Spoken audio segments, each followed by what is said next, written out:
Hi there. Welcome to New Tracks Modeling.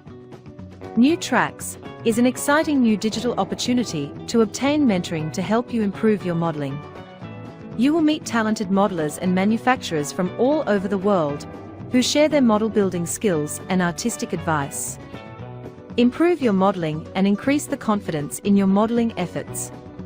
Share your building efforts with fellow modelers and have some fun doing it. The shows are live on Zoom and YouTube, so be sure to join in and ask your questions. Now here is New Tracks founder and your host, Jim Kello, MMR. Good evening. Thanks so much for joining us tonight. We appreciate it. Hope you come back often. Hope you tell your friends about us. Before I start the show, I want to introduce Father Ron Walters, who does our prayer for the show, each show. And Father, I really do appreciate your help. Creator of the world, as modelers and makers, we recognize the intricacy and beauty of our world. We thank you for the vision and artistry that you have given us. Continue to bless us with your creative spirit. Amen. Thank you so very much. Now I want to show the video for the sponsor for our show from Brennan's Model Railroading. Dennis Brennan is the owner. For over 25 years, Brennan's Model Railroading has been offering unique products for the O-scale market. Our flagship product, Brennan's Better Ballast, was an instant hit and continues to be the industry leader. Its prototypical size and natural color blend of real crushed granite make it the choice for discerning modelers. Since then, we've developed a complementary line of natural ground cover materials. Additionally, we offer craftsman kits that anyone can build with complete photographically illustrated instructions that assume you've never done this before. The Sonky Wanky Coffee Company is the latest and the fourth kit to be added to our ongoing and highly popular limited edition Ellison Tribute series. These kits take Ellison's scratch-built iconic structures to a new level with Dennis' spin. The idea being that if Frank were alive today, this is how we would build these models using modern methods and materials. Use the QR code to visit our website.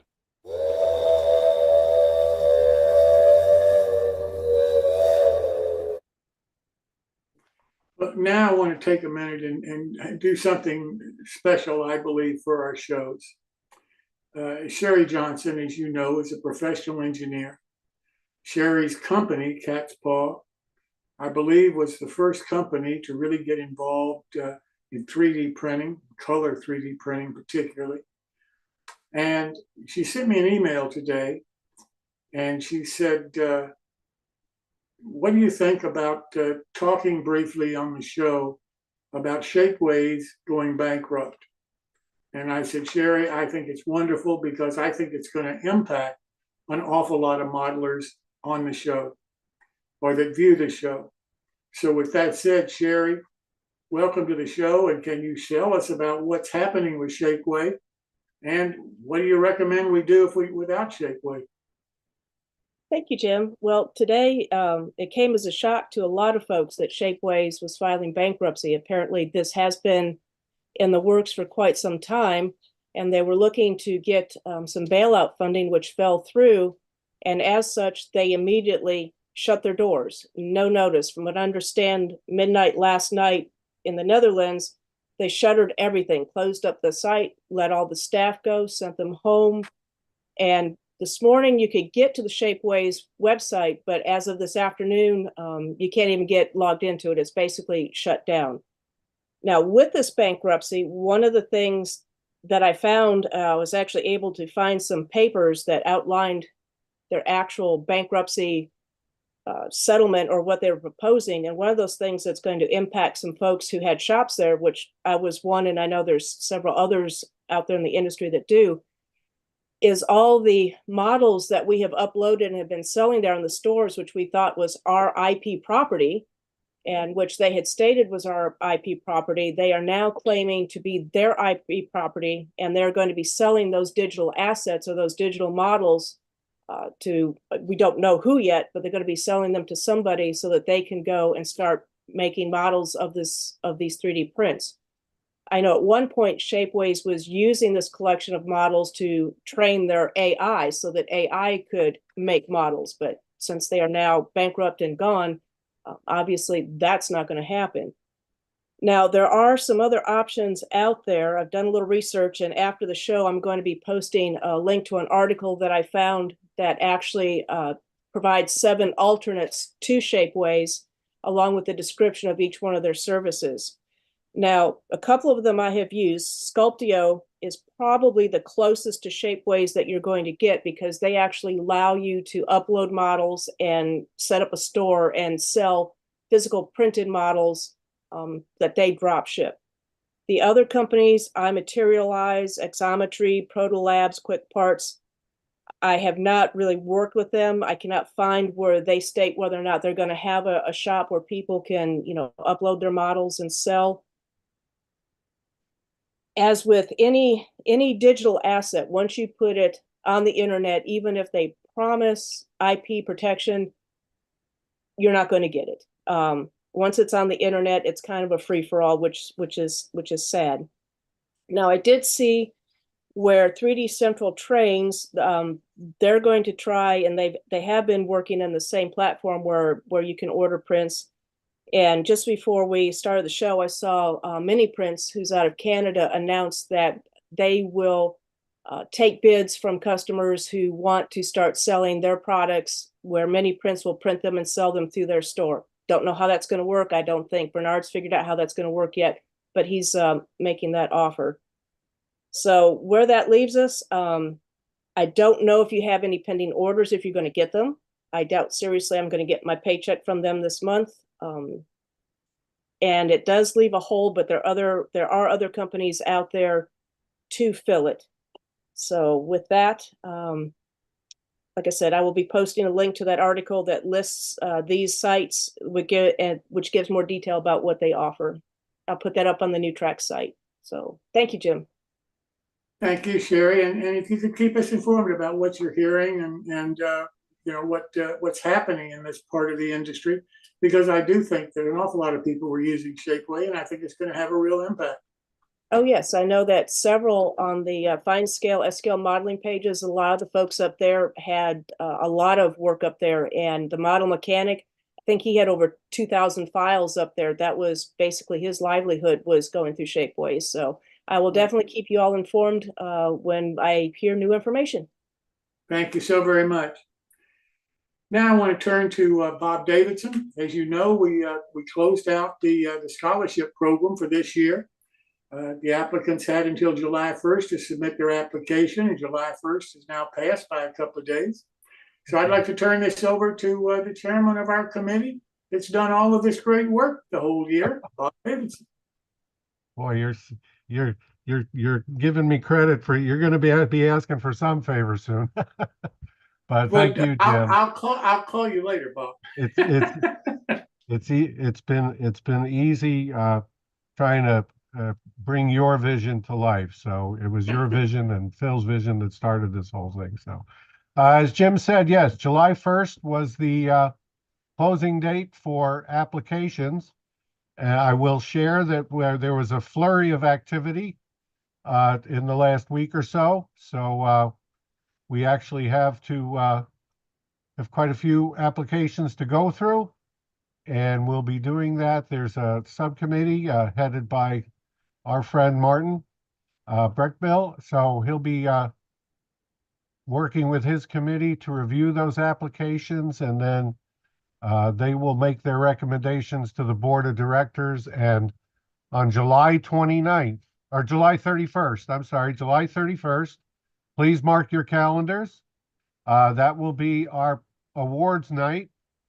We will be presenting the 3 $2,000 scholarships on that Wednesday night. That's July 31st. Plus, we'll have, we hope, a plethora of guests, our sponsors, folks that have made our corporate donors, hopefully will join us. Obviously, the recipients of the scholarships and folks that they have worked with and their mentors. And it should be a fantastic program. As you know, last year we were able to award one $1,000 scholarship. This year we're awarding three $2,000 scholarships. So that's just an incredible trajectory of the scholarship. And it's due in no small part to all of you and our donors. And I'll be saying this again at the show on the 31st, but I thought I would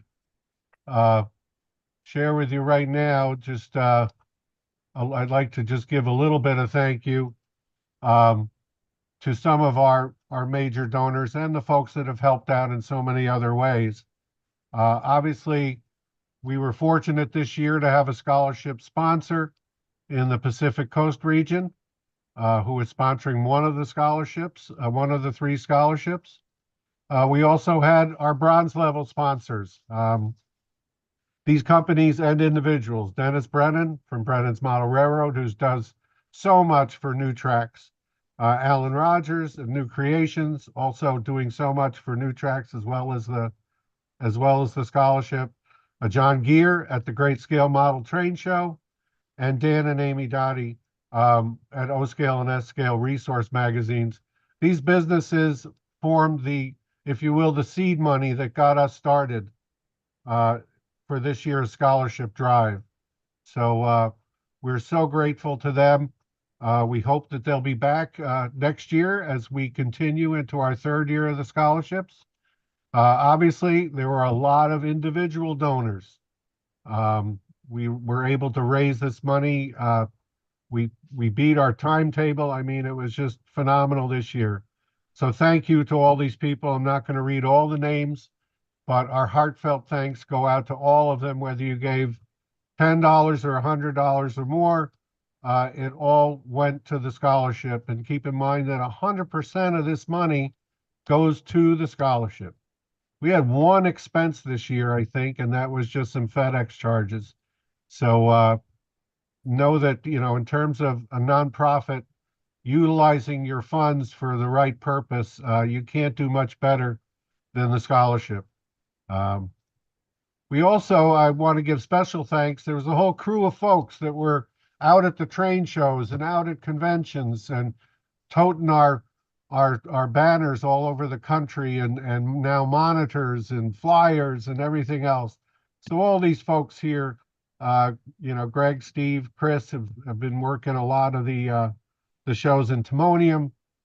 We've had folks up at Amherst, obviously, Mark Poggendorf out on the West Coast, Phil on the West Coast. So again, to all these folks, and I'm sure I'm missing some, there are so many that have helped us out at regional conferences. This really could not be as successful as it is without these folks. So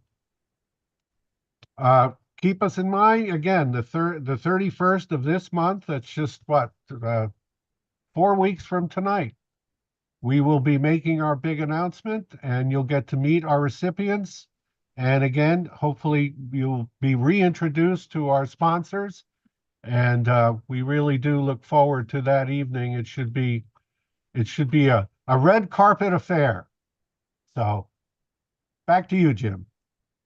Thank you so much, Bob. And it really is going to be a neat show because it was last year when we announced the one winner. Being able to do this for 3 kids this year, I tell you, Bob, you and your committee have just done a fantastic job bringing this about. Wow. When Phil Phil and I were talking, and he said, you know, what are you going to do if you raise more money than you need for the out-of-pocket cost for New Tracks modeling? And I said, I don't know yet. Why? What do you think? And he said, how about scholarship? I said, that's it, scholarship. That's how the idea came about. And boy, I tell you, from that start, we've come an awful long way in a short period of time. Yes, we have. One of the modelers that has made it all possible is Jeff Jordan. If it hadn't have been for Jeff Jordan and his law firm in Washington that helped us get the 501c3 in less than 30 days, we wouldn't be where we are. So, you know, there's so many people that have come to us when they found out what we were doing. It's never been done before. No organization like this has done anything for the model railroading community before like we're trying to do. And to try to get young people into our hobby, to save the organizations that have been sponsoring our hobby for all these years. We've got to replace the old guys as they're dying off, and believe me, they are. And it'll be a crying shame if we can't figure a way to bring the young people into our hobby.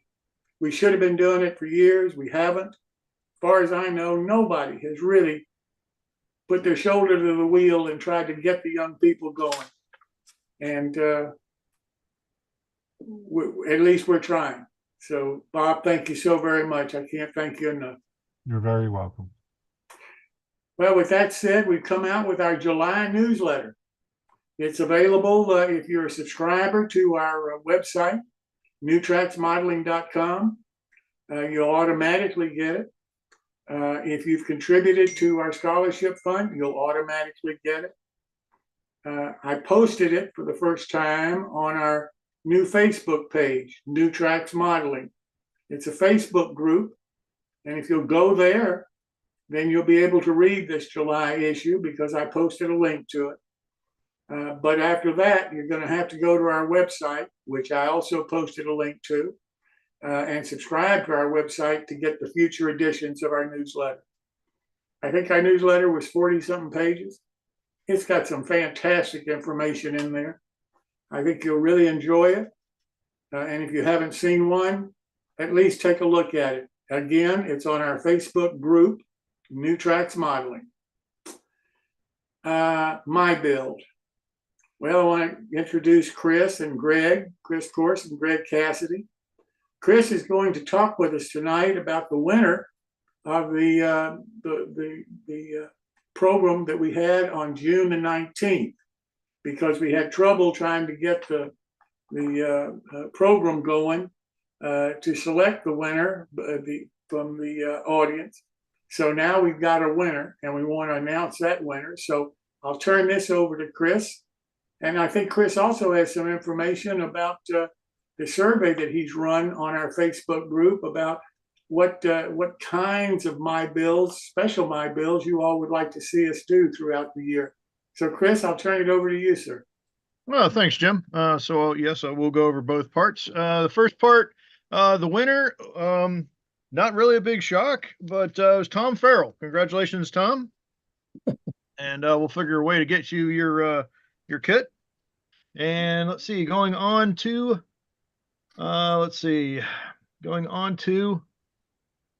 the results from the MyBuild Challenge survey. I need to move this so I can get this at full screen. And it'll take a second. There we go. Okay. So we asked you guys to vote on the Facebook page, or actually through the Facebook page, it actually connected to Google Doc, thanks to Phil for pointing me in the right direction. This thing gave us all the data, did its own graphs and everything. Is pretty cool. Of course, I'm Chris Corse, and I'm assisted by Greg Cassidy. Hello, Greg. Hello. I think fascinating results. I've already seen these slides, and I'm really encouraged by what people have answered. Yeah, there's some very interesting results here.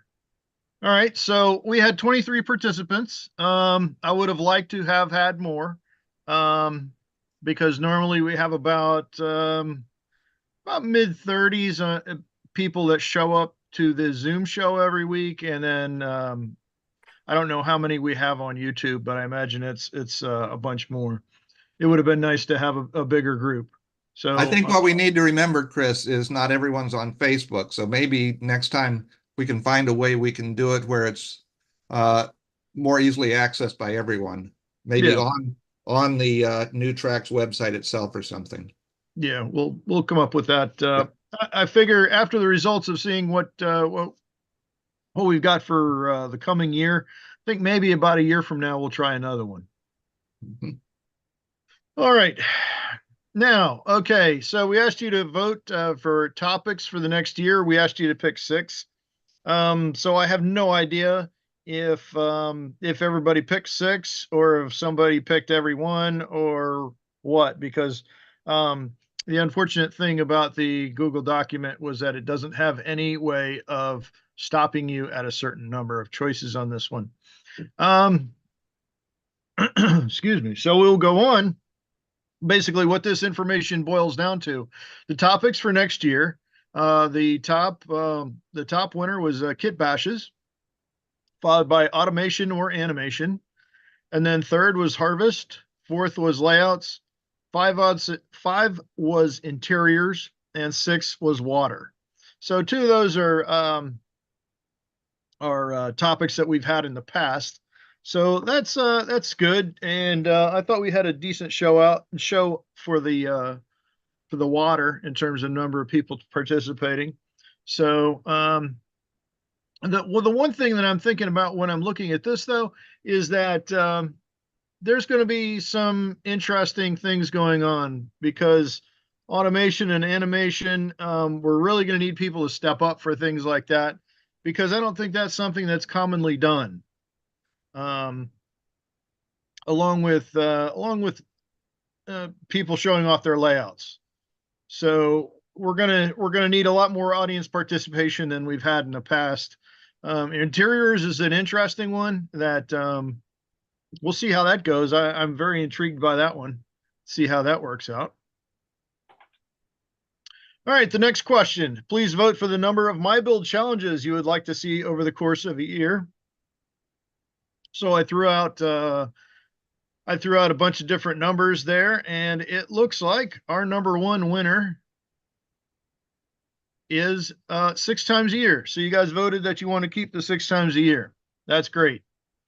So we'll keep doing that. And the next question, have you participated in the MyBuild? And what this boils down to is 52.1% have said yes, 47.8% said no. So that's a pretty big division there. I mean, almost right down the middle. So if we could get those no's to turn into yeses, that would be a huge win for us, I think. Next is the vote at the end with a kit giveaway, an incentive for you to participate in MyBuild.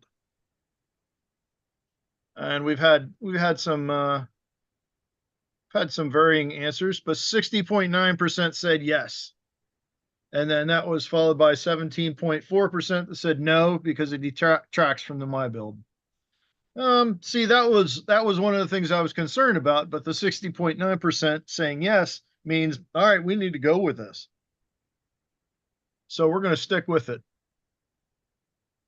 So what that means is a couple of things. First, in order for MyBuild to be successful, we need you to contribute photos. So email your photos to me, railrunner130@hotmail.com.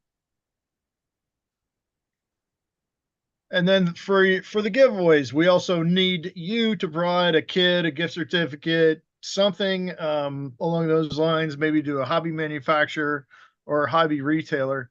One of the things that was mentioned on the kit giveaways was that one person was not interested in kit giveaways because they were S scale. So if we could do a gift certificate to a hobby retailer, I think that would help out along those lines. If you're interested, if you can contribute something along the lines of a kit or a gift certificate of some sort, please drop me an email, railrunner130@hotmail.com. And this is, that will help out greatly. Also, if you're a manufacturer, a hobby retailer, that's willing to give, we'll give you some promotional credit if that's what it takes you to throw in a certificate or gift certificate or things like that. And Chris, something else that people shouldn't forget, tools and paints and supplies like that work in any scale. Yeah. I know our friends that we see at Harrisburg, what are they, B&B Hobby Supply? Yes, the tool man. That would be great to get a gift certificate from those guys, because I mean you could just spend you can spend money hand over fist in there, and I think they're a good deal. So. Okay, so here's what we've come up with for next year's MyBuild challenges. February will be kit bashes and scratch builds. April will be automation, animation. So basically, we want to see you make it move. June, we're gonna basically do the same thing we did this June. Water, be waterfront buildings, wharves, boats, covered bridges, even father runs outhouse. I mean, it's all water related somehow. So, and then August, we're going to continue because that's what you guys asked for. This is what we did last August. The theme will be harvest. That's the next one coming up. It'll be farm equipment, grain elevators, hopper cars, mills, tractors, agriculture, barns, chicken coops, livestock, things along those lines. And then October will be layouts, whether it's finished, in progress, a switching layout, a module, a diorama. I kind of figured that if we make this as the whole point with all of these is if we make them as broad as possible, then we can get more participants. So if you can think a little bit outside the box and say, yeah, I've got this locomotive that can fit in this category, then let's do it. Send it in and we'll get them in there. December will be interiors because we're all cooped up inside in December. It'll be the insides of buildings, engine houses, cabooses, the locomotive, those sorts of things, the interior of it. And like I said, whatever you can think that we can squeeze into that category. We've got a lot of different things we can do. So coming up, we have the next MyBuild with Free for All, which is on July 24th. To participate, email me your photos, railrunner130@hotmail.com, and we'll get those in there. And then the next MyBuild challenge, like I mentioned before, the August challenge will be Harvest. That'll be August. Oops, that's last year's. Forgot to update the slide. Sorry. I was wondering how come I had a good date in there, or how come I had a date in there already, because it's last year's. But that's really about it. I was pleasantly surprised by the amount of data that we're able to get out of a simple survey like this. So, and thanks everybody for participating. And let's see. Did you have anything you want to throw in, Greg? Nope, I think you covered it all. Okay. All right. Well, thanks to everybody that participated, and please send me your photos, etc., for the MyBuilds, and we'll get those in there. So I'll turn it back over to you, Jim. Thanks so very much, both of you, Chris and Greg. I really do appreciate all the hard work that you're putting into this. I think it's paying off because we are getting more people participating. I don't know what it's going to take to get 47% that aren't participating to participate. Maybe if we don't mention their name, maybe if we can let them put a sheet over their head or something. I don't know, but so nobody recognizes them. Or they can wear a mask like we did through COVID. If being visual is the problem, or Chris will read out whatever they want to say so nobody hears their squeaky voice. I don't know whether that's the problem. Or what we can do to try to make it more comfortable for them. Part of what I've heard from a lot of people of why they had trouble with a lot of the NMRA contests was they just didn't feel comfortable. Even walking in and handing a model, to be entered in the contest was really a strain for them. So anything that we can do to make this easier for you, more comfortable for you, just let me know. We'll do anything. As far as the prizes are concerned, I hear all the time from manufacturers that the price of this is too high to advertise in, or they can't do this because they can't afford it. Given a $10 or $15, something like that, discount off of whatever you're trying to sell, I mean, that can't be a break the bank kind of advertising. We'll give you promotional credit for it all you want. Just tell me what you want. Tell me how we can do it. I mean, you're going to be written about in my magazine article because everybody that enters and wins the contest and so forth is written about in whichever article I'm coming out with for that next magazine. So you get your model in the magazine, you get your model on a permanent video that people can see for 20 years from today, 50 years from today, they can see it. And you know, that's what's going to help get young people into this hobby, whether you believe it or not. It really is. People want to see what we're doing. They want to feel like they can do that too. And that there are people out here today that'll help them be able to accomplish that. So join us, have some fun. Just let us know what it takes to make you join us. We'll try to make that happen. Thanks again, both of you. I really do appreciate all the hard work. Now I want to introduce Jamie Bothwell. This is the second year in a row that Jamie Bothwell has been chairman of the National Association of S-Gagers National Convention in Philadelphia. And I've asked Jamie to come on and talk about it. It's coming up in a few days. You don't have a whole lot of time if you haven't already registered to get registered. So Jamie, I'll turn it over to you, sir. Oh, thanks, Jim. First of all, you got the state right.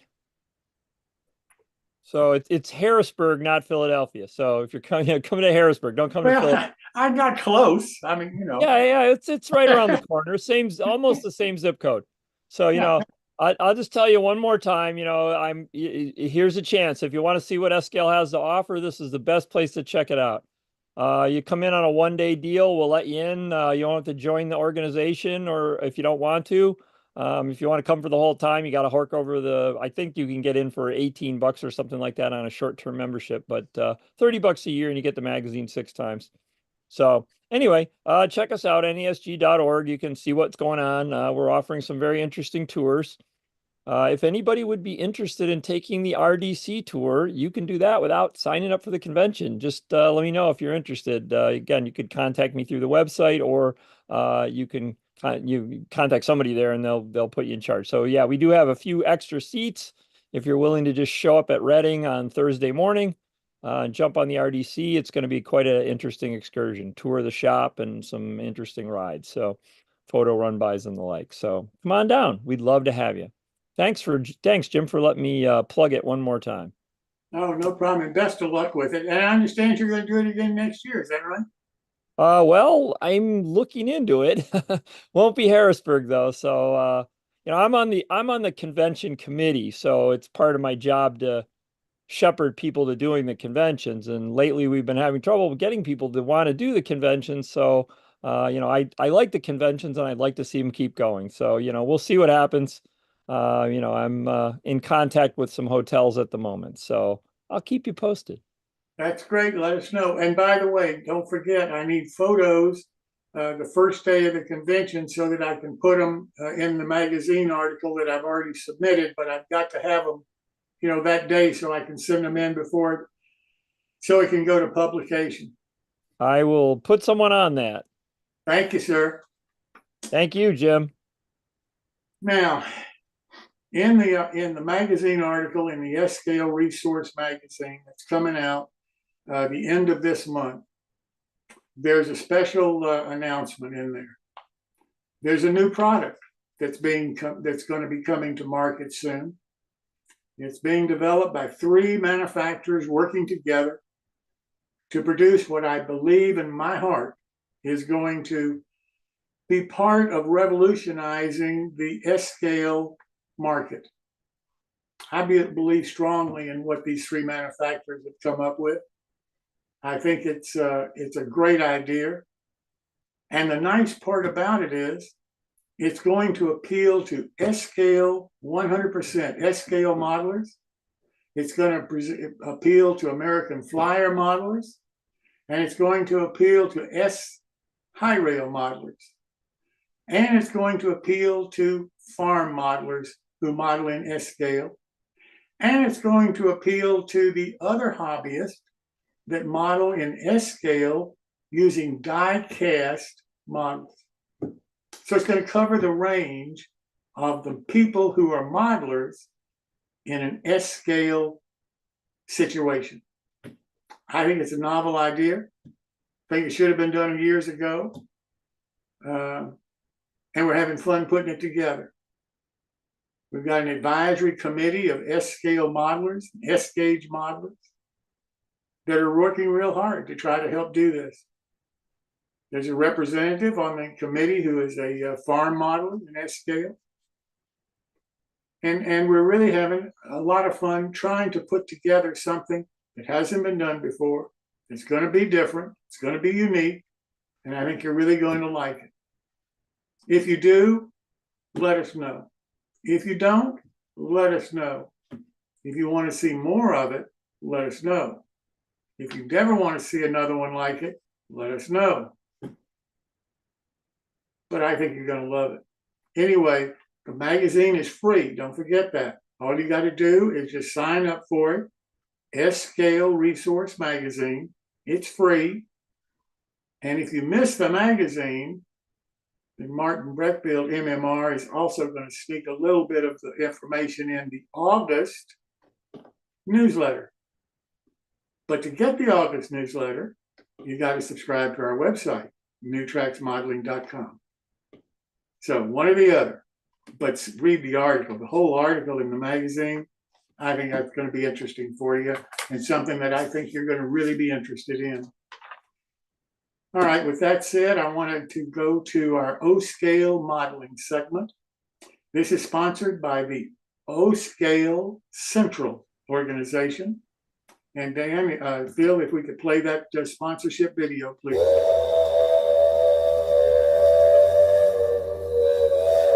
I'm David Vaughn of O-Scale Central. O-Scale 2-rail, models built to 1:48 scale and running on 2-rail track, is the best-kept secret in model railroading.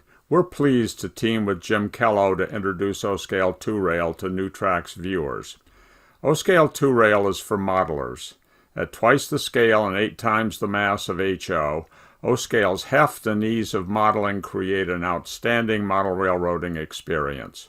O-Scale 2-rail modeling is as varied as railroading itself. Modern era, transition or old time, standard gauge or narrow.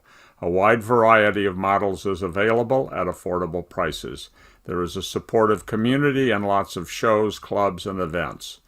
You can explore O-Scale 2-rail by going to our website, oscalecentral.com. You will find information about the scale and how to get started, as well as a free, searchable, scale-wide product and service guide and listings of coming O-Scale events. You will also find information about how to join O-Scale Central. We promote O-Scale 2-rail and support modelers in the scale. When your eyes are going bifocular, when you need fresh challenges, keep O-Scale 2-rail in mind. Check us out, oscalecentral.com.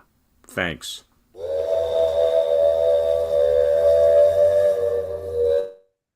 Well, now I want to introduce our special guest this evening. Dave Schultz, who normally does the hosting for this segment, is not available this week. He had an obligation that he couldn't get out of. And I had asked Al Judy to replace him. The problem with that was Al got sick and he couldn't be here. So I called my friend Dave Vaughn and didn't give him very much notice to do this, but he was kind enough to drop what he was doing and say, okay, I'll do it. So let me introduce the president of the O-Scale Central organization, Mr. David Vaughn.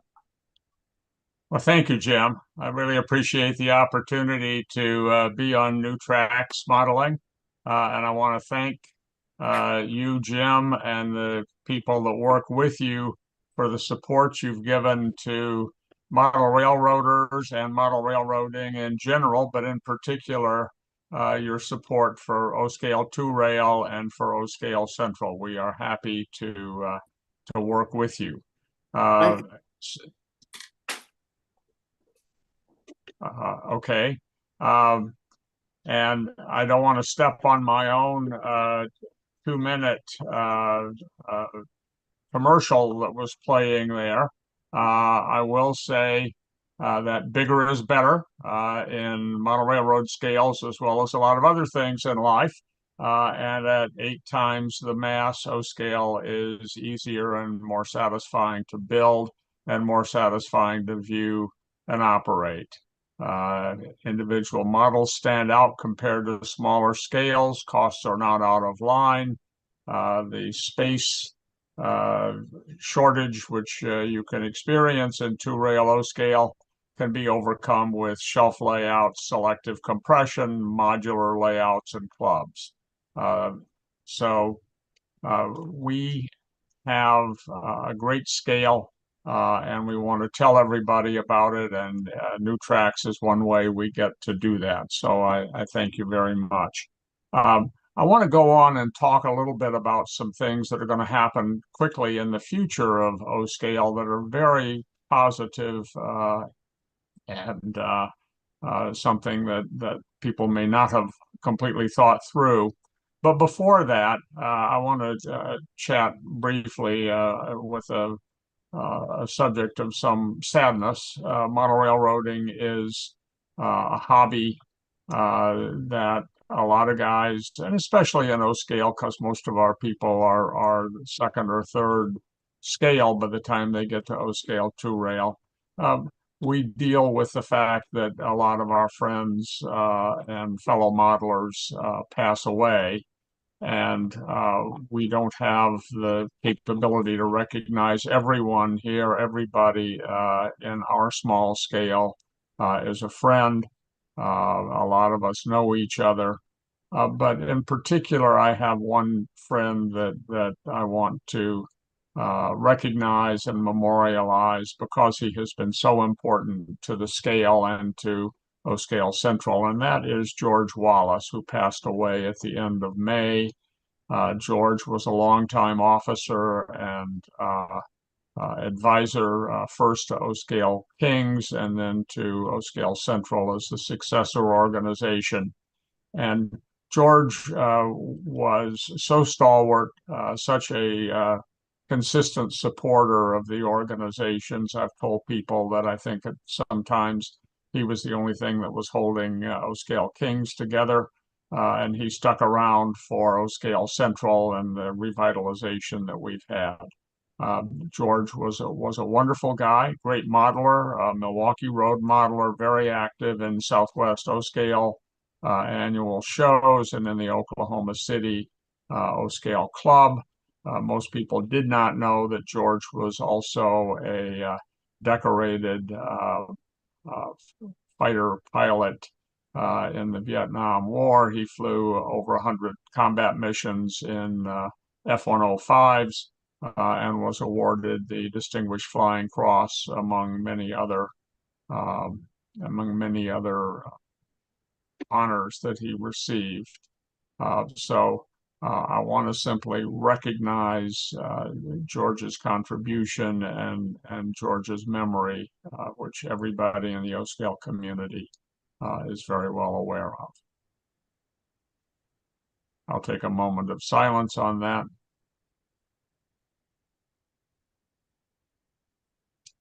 Thank you.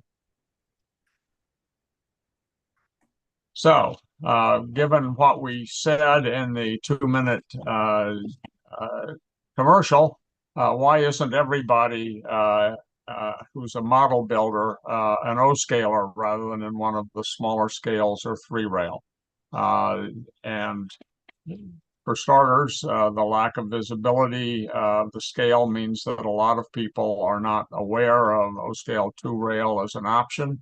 I know the regular contributors to and participants in New Tracks are very well aware of that because of Jim's efforts and Dave Schultz and others of us. But a lot of the hobby is not aware of it, and that has some interesting consequences because I think there is a popular view that the hobby may have passed O-scale 2-rail behind, even though people recognize some of its advantages. What it does mean is that the smaller number of O-scale 2-rail modelers limits the number of models that can be sold, the length of the runs that manufacturers can support.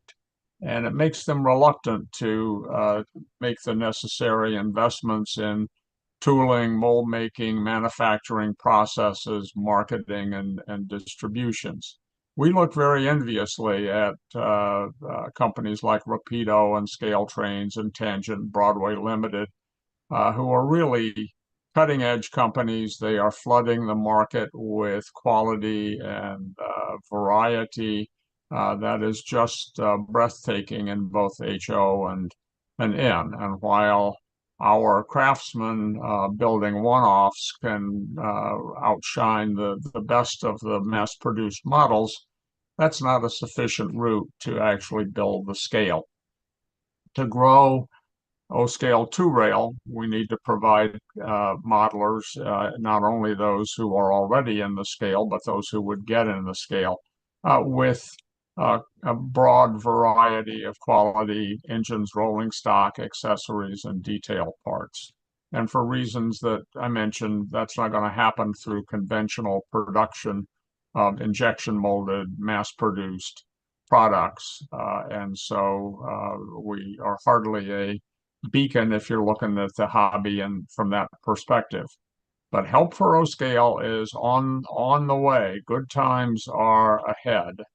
And I want to outline just a little bit about how the future is going to unfold. And CAD driven and 3D printed are the key words. And I want to flag some particular projects that reflect some of the opportunities and innovative thinking about what can be done. I want to need to share the screen a bit here. And I'm doing this on somewhat short notice. So some of the technological stuff is going. Now, let me ask Jim or Phil, can you see? Yeah, it's beautiful. Just keep going. You're doing great. All right. Okay. Thank you. All right. Dylan Lambert of Lambert Locomotive Works has been doing some great stuff with CAD design, 3D printing on a production basis. He's done a G39 Pennsy Origeny, which has never been done in the scale. He's sold over 120 kits at $45 a piece. He's got a Boston and Albany commuter coach and a center beam lumber flat. And right now, he is working on a Lima diesel switcher. I'm a nickel plate guy, and nickel plate had these, and Lima was an on-site customer, so I'm particularly excited about that. And it's going to be done this summer. The first shot on your screen is a 3D printed model of that. This has never been done in O-scale, and I think Overland may have done one in HO, but they're scarce. This is an actual 3D printed version of the Lima switcher, and it is going to be available in August. The frame is going to be designed to fit All Nation or Stanton. That's the underfloor transmission and motor. And this is really good work. One of the beauties of 3D printing is this is about the 25th, I think Dylan said, version of this. Every version he makes changes to improve the model and adapt the frame and the trucks. And this is just going to be an incredibly positive addition to the hobby. He'll probably sell, maybe 25 of them. That's not going to get you to an injection molded kit, but on 3D printing, it works really well. Many of you are aware, I'm sorry for the quality of this photograph, I just didn't have the time to clean it up, but many of you are aware of mini prints. They've got hundreds of detail parts from everything railroad related to a lot of really mundane line side scenes. You want a model wheelchair, Mini Prince has got you covered. Or an outhouse if you're into that flavor of scenery. I will warn you, by the way, that because I did it over the course of the last couple of days, that it is a wonderful way to get lost on the internet and spend a lot of money on neat little parts that you never knew you needed. But here's the kicker. The parts that you can order from MiniPrint, you can get in any of the major scales. So everything they have is available in 1 to 48, hundreds and hundreds of little scenery accessories and so on. And O-Scale will operate, as it usually doesn't, on an equal basis with all the other scales. And other than using a little bit more resin, the printer really doesn't care which scale it's printing in. There's a guy named Adam Chilcote of Plate C Models. Some of you may know him. He's a young professional engineer, and he has made some really marvelous CAD drawings of trucks. He's got about 30 different varieties, including a lot that never were made before, even in HO scale, as well as a lot of detail parts and a couple of kits. I ran into Adam at an RPM meet. He had a table full of HO scale trucks. I said, can you do these in O scale? And a lot of guys will give you a long rap about how complicated it is, and you got to do this and you got to do that. And Adam's answer was one word. He said, sure. And so I have been, through my little company, selling the O-scale versions on the left there, you can tell, of the HO scale trucks. And among other things, the trucks that are in this photograph are the ones that are used for Dylan Lambert's G39 or Jenny's. And I am going to segue from Adam's Plate C models into Matt Herman at 3D Central. I'm sorry, this is not the greatest photograph in the world, but it gives you a little flavor at the Railroad Prototype Modelers Meet in Cocoa Beach. Matt Herman, who runs 3D Central, had several tables of models and different pieces and parts. Most of them were in HO scale, a few in N and a couple in O. But Matt is probably the new generation. I think he's probably going to be the new business model that will supersede whatever comes out of Shapeways, because Matt he has 36 printers going right now and a number of people who are working for him. And they are busily working to bring into focus a lot of the stuff that he has done the drawings for, actually his brother, and then a bunch of people who are working basically making their own stuff, sort of like Shapeways, but I think better. And what Matt Herman at 3D Central has said to me is, if we can print it in any other scale, a few tweaks and a little bit of adjustment, and we can do it in O scale too. We know that we are never going to be as big as HO scale, hard as we might try. So there are always going to be more CAD drawn projects that in HO and other scales than we have for us. But the path that 3D Central is leading is going to give us the ability to take other scales projects and convert them to O. And finally, I want to look at a particular project that you all may or may not be familiar with. I remember building an Ambroid kit for a U.S. Navy helium car. And I don't remember how many gallons of sanding sealer I went through, but it was quite a few. And the results were not all that great then. Well, you can 3D print a car like this helium car, which actually includes the interior helium tanks printed in full dimension with all of the gaps between the tanks and so on. Really, really stunning work. A company called Beaver Models, beavermodels.com, is doing this. And my guess is that the guy who developed this probably started in with the HO scale version of the kits. But the important thing is he's able to do this with the same CAD drawings and only a little bit of adaptation to go from HO directly into O. He offers both scales on his website. Here's another view of that helium car.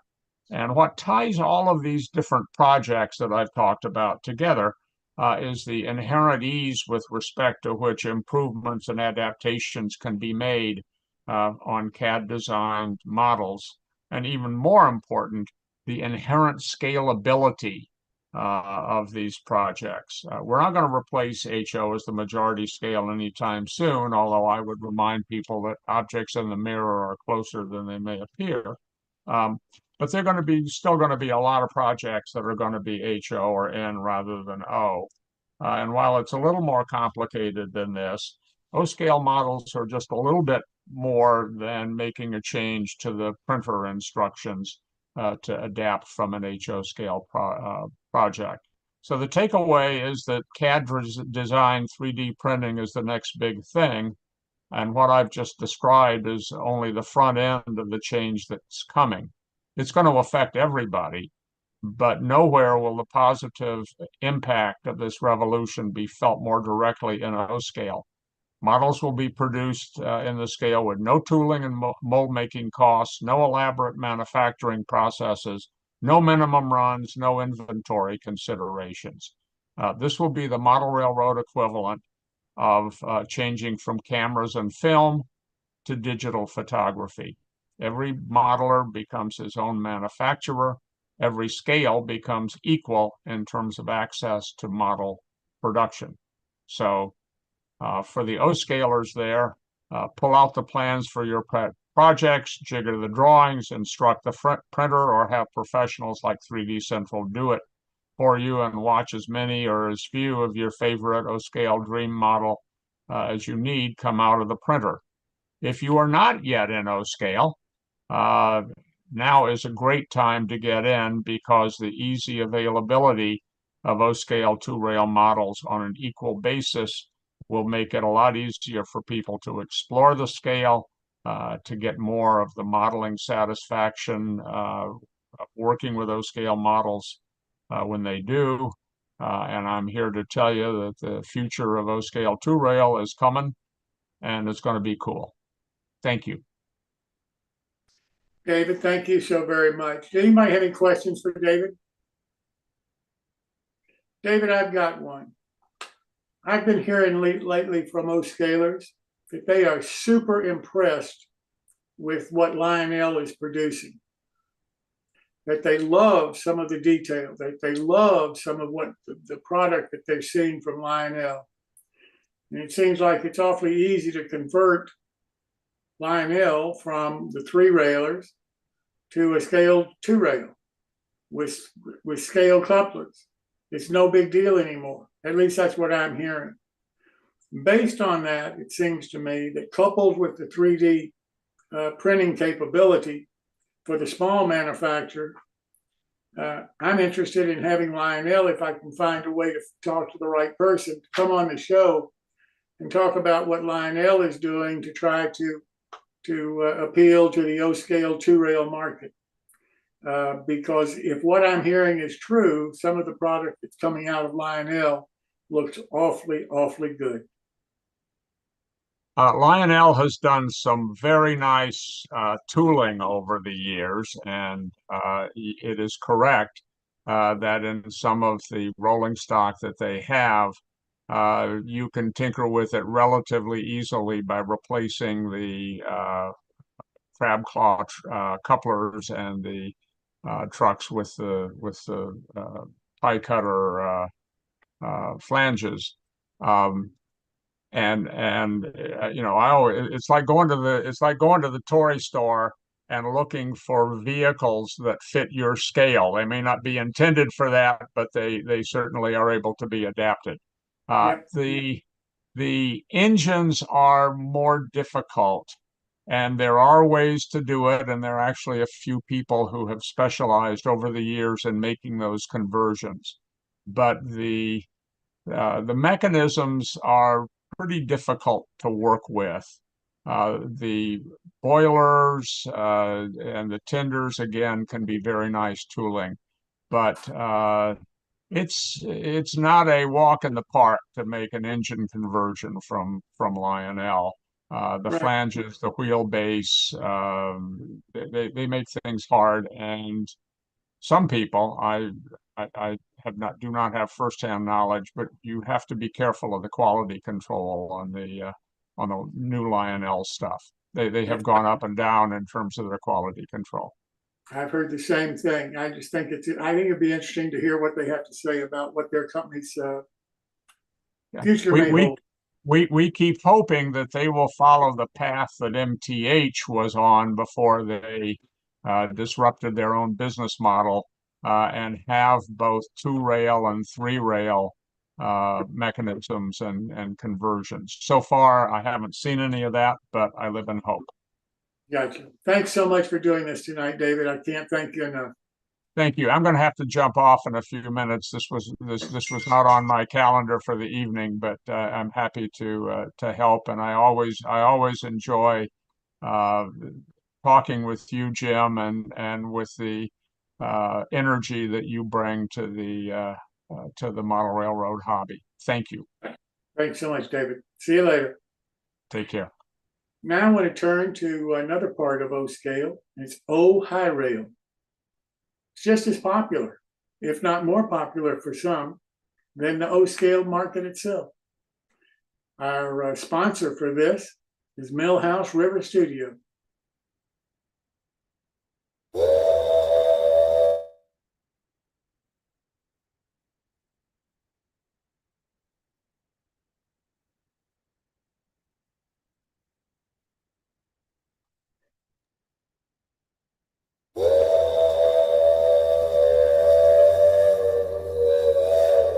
Millhouse River Studio builds model train working accessories that are made to last generations. Millhouse River products are built out of aluminum and have scale brass details that even the most demanding scale modeler will appreciate. Since our industry entry in 2009 with the introduction of our flagship turntable, Millhouse River has continued to add new, innovative products, like our scale transfer table, rotary coal dumper, flood coaling tower and, most recently, a working conveyor that transports coal from the dumper to the loader. All of Millhouse River Studio's stunningly realistic products are currently available in O-Scale.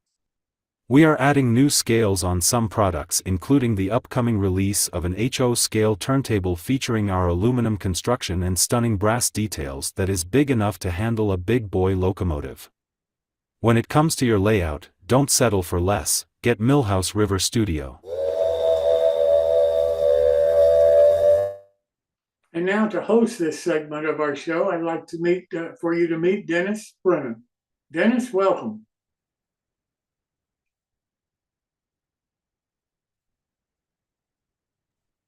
Dennis, are you muted or? Yes, I'm unmuted now. Okay. Thank you, Jim, and good evening, everybody.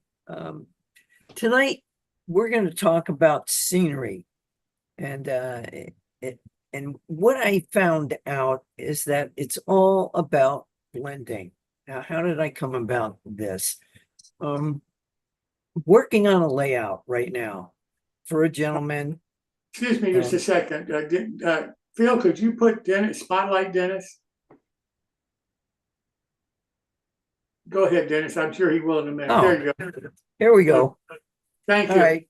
Well, I'm working on a layout right now. I've been working on it for the last few weeks.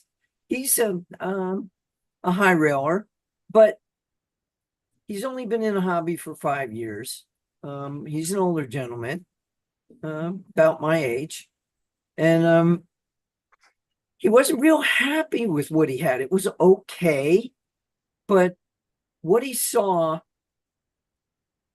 with what he did wasn't what he was imagining. And he just didn't really know what the issue was. So with that said, I'm going to point out something very simple that made a big difference. So I'm going to share my screen right now. And here we go. Nope, that's not it. Are you seeing this? I'm seeing scenery. Yes. Okay. It's all about scenery. Here we go. When I got there, this was an example of what he had between the tracks. Now, it's okay, but it's all the same. I mean, there's something not right about it. You don't see that between tracks, not in real life. So he didn't know what the problem was. So I came in and here's what I did. This is a big difference. You see the difference here?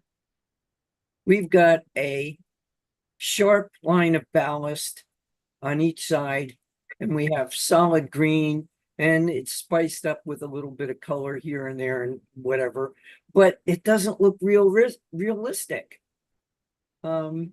So what I did is I got rid of all of the green in between the tracks, and I still see his ballast, but you don't see a sharp line with the ballast. What you see is a blend. What I did is he's using sort of a brown mix of ballast, and I had some of my Rock Creek sand, which I thought might work just fine to blend in and make a transition between the ballast and whatever else is going to be there. Now, because these tracks are fairly close together, you're not going to see a lot of greenery in there. So you see a few hints of green here and there, and I may go back in. I'm not completely done. I may go back in and add a few little bushes and weeds, but for the most part, this is finished. And why? It's blended. We don't have a hard line. There's not a straight edge. So that is something that is very simple to do, but people don't think about it. Now, how did I get this? Well, first I got rid of all of the greenery, and then I painted everything with a basic brown earth color. It's a brown latex paint, just an interior brown, medium brown color that I use all the time. And I just painted everything with that. And then I sprinkled on some of this sand, which you can see this lighter color stuff is the sand. And then I added a little bit of dirt. This is a mixture of things here. It's like some woodland scenics turf, some earth and earth blend. And I think there was something else that I had in my box. And I just kind of make it so that it's not the same all the way through. You can see how the colors vary. All right. So now we get to this. Here's another area. He didn't have any of this. There was no weeds. There was none of this dark here. It was all that brown kind of ballast. And what he had was, there was green in here. green here, and some just empty spaces. He didn't know what to do with it. He wasn't happy with it. He knew it didn't look like he wanted it to look. So I came in again, I got rid of the stuff that was there, and I covered over his ballast with my coarse superior and fine superior sand, which this stuff is here. And then I blended in from the sides. You can see I blended in scenery. And here, this is a coal elevator. And I sprinkled some of my real coal in here. Again, there's no hard lines. You see how everything just sort of, one thing blends into another. Very simple to do. And we'll talk more about this scenery here. This is very simple to do. It looks pretty cool, but there's nothing to it really. And I'll talk about that a little bit later. Here is a scene that I created. This switch tower was here. This building was here, but none of this other stuff was here. Not this rock formation that I put in up here. I added a few trees. I'm still going to do some work back here. I created this concrete wall. He just had a kind of a stone looking thing that that just, it didn't work for me. So I put in this wall. It's made out of foam core, and then I just colored it. And then I added some, vines hanging out. Again, I took this is a little bit overhead lighting, so it doesn't look exactly like it should. It's a little over bright, but that's darker ballast like you saw. And that's, again, I blended in the scenery, sand, and over here, I did this whole little weed thing. This was all empty space. He didn't really have anything in here. So I blended in this scenery, and then I added this street. And the street made a big difference. I also did this machine shop. It's by Bar Mills, and we'll talk about that later too. But you can see now the street, when I talk about blending, you can see I started to do a little blending along here.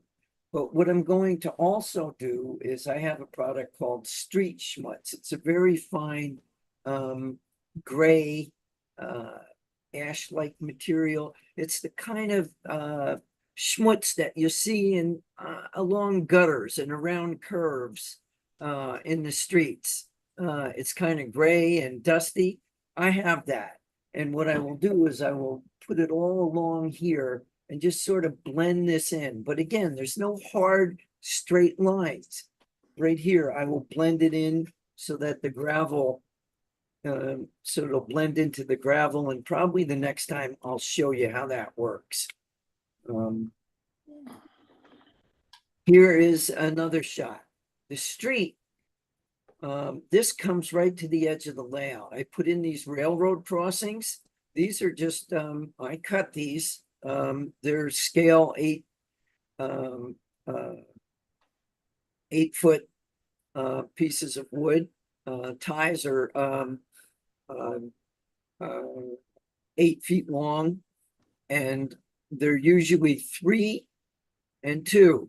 3, there's usually like, I think 6 or 8 between the rails, but because we have a middle rail, you can put 3 and 3. Now here I only have 2 because this is a tighter turn, and he's running these giant engines, as you can see. And so flanges are a problem, wheels are a problem. So I have to leave a bigger gap than I really would like. This one, not so much, but here I had to do that.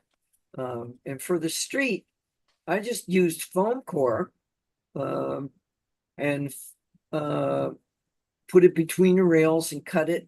And then I painted it with a dark gray primer, and then I skim coated it with Durham's water putty.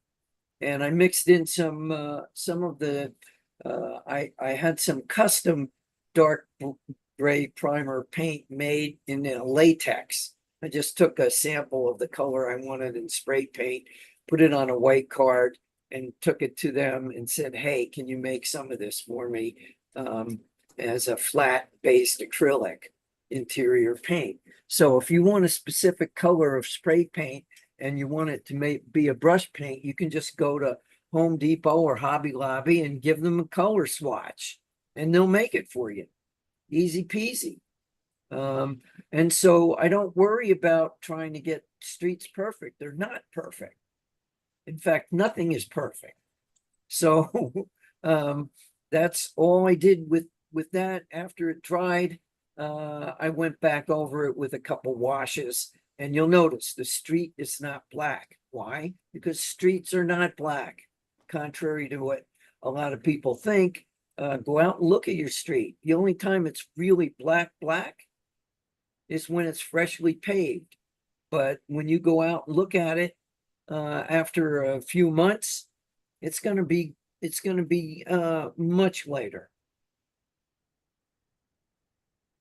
Okay, here's another shot of puffer welding. That's just a little wire there that's ready for a light that's going to be put in here.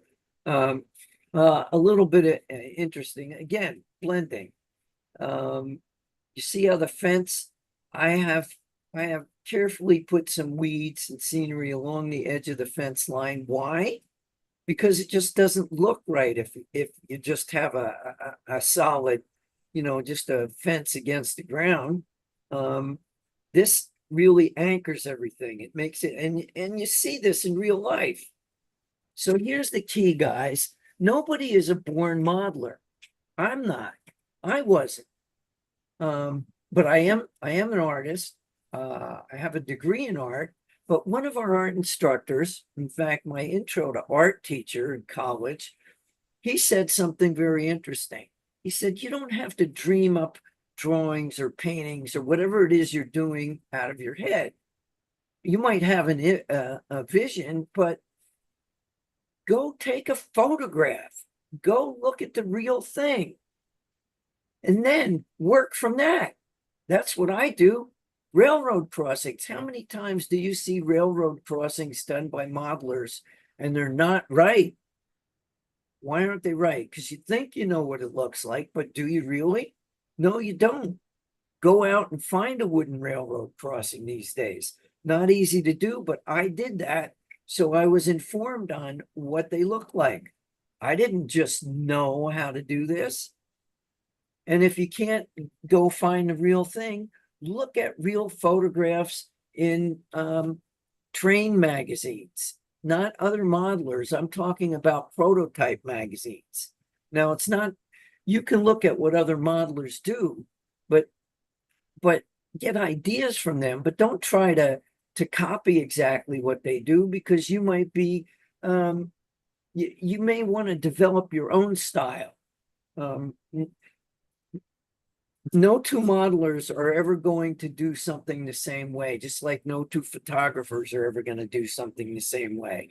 So use it as an inspiration and see if you can do the same thing, and look at a photograph. Here's a closer shot of the building. You notice that I also anchored the building by putting some weeds around this. And there's a little junk here. I still have to flesh this out a little bit more. These are woodland scenic fences, very easy to use. I modified it. The gates don't really open. I cut them apart and I pushed them back and I re-glued it, and I made it so that they open up. And again, there's no solid areas really. And when I get done, there'll be a little bit more dirt coming out of here, maybe a little more greenery and stuff. And this building itself is pretty interesting. It's a new kit that Bar Mills came out with. I'm not a shill for them. I've got my own company. But, I'm going to give credit where credit is due. It's a cute little building. And what's interesting about it is this is printed. This is a print that they put onto a piece of probably MDF maybe, or some sort of masonite. I'm not sure what the base is, but it's a print that they put on here. And the only thing you'd be aware of about that is you have to be careful with it because you can scar it up, you can mar it up. But what I did is I weathered it. The streaks that you see here, it was kind of weathered on its own, but not like this.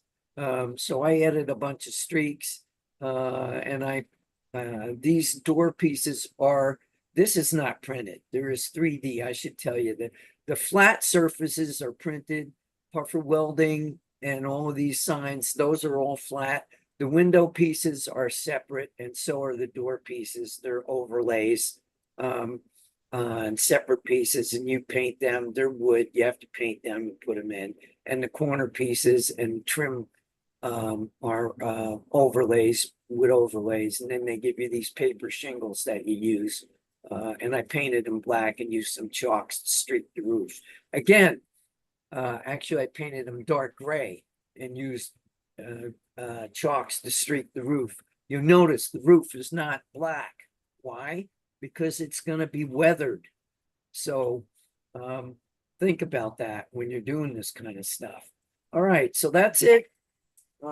That's it for now. I will stop screen sharing. Well, I don't know how to get back.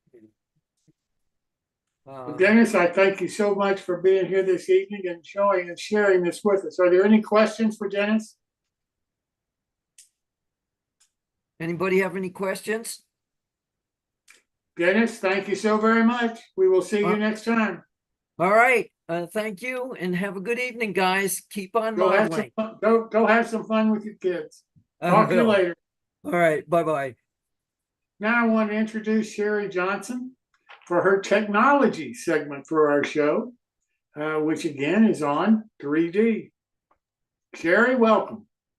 Thank you, Jim. Let me get my screen shared here. And tonight is going to be the final installment where we talk about CAD applications. Next week, we're going to pick up with more hardware-related fun things. But tonight, we're going to talk about specialized modeling applications. We've talked about hard surface modeling. We've talked about sculpting.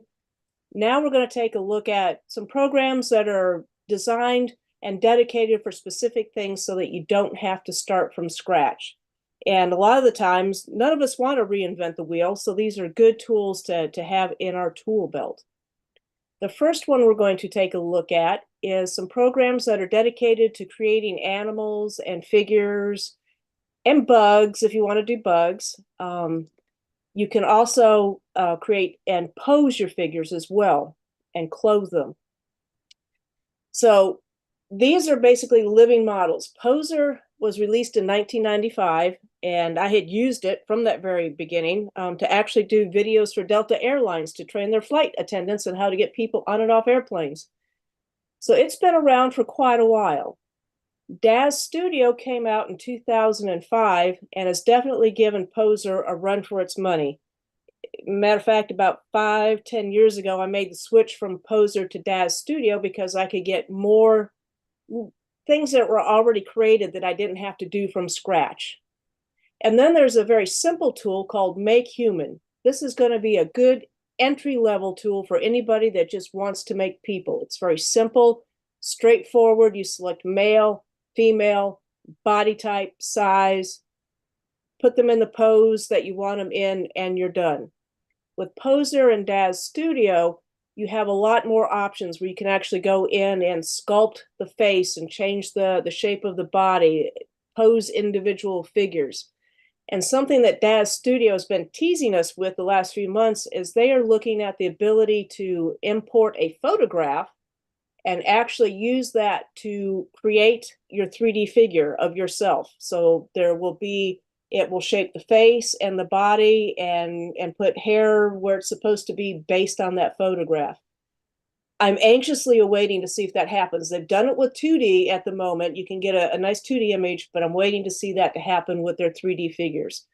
If they come through with it, it's going to be an amazing game changer. Both Poser and DAZ will also allow you to animate For anybody that's doing some online work, you can actually create these figures and have them walk through a video or a building if you do any type of animation. Here's a short little video using DAZ Studio, and basically, this is from my library. I have tons and tons of assets and different figure shapes, but I'm using one of the basic ones that comes free with the application. And I just selected a male figure, added him to my workspace, went down to my wardrobe, picked some clothes for him, went to my hair, decided, what do I want his hair to be? Click the hair. And we now have a fully dressed figure with hair in a basic pose. So now I want to have him do some action. I'm going to want him walking. So I come to my pose, I come to my walking section, and boom, this is a predefined walking stance. Now they do have some poses which to me are not realistic. I usually go in and tweak everything, but you can go through and pose it by hand yourself, select some of the poses that are already available. And it's a good way to get a figure and to just go with it.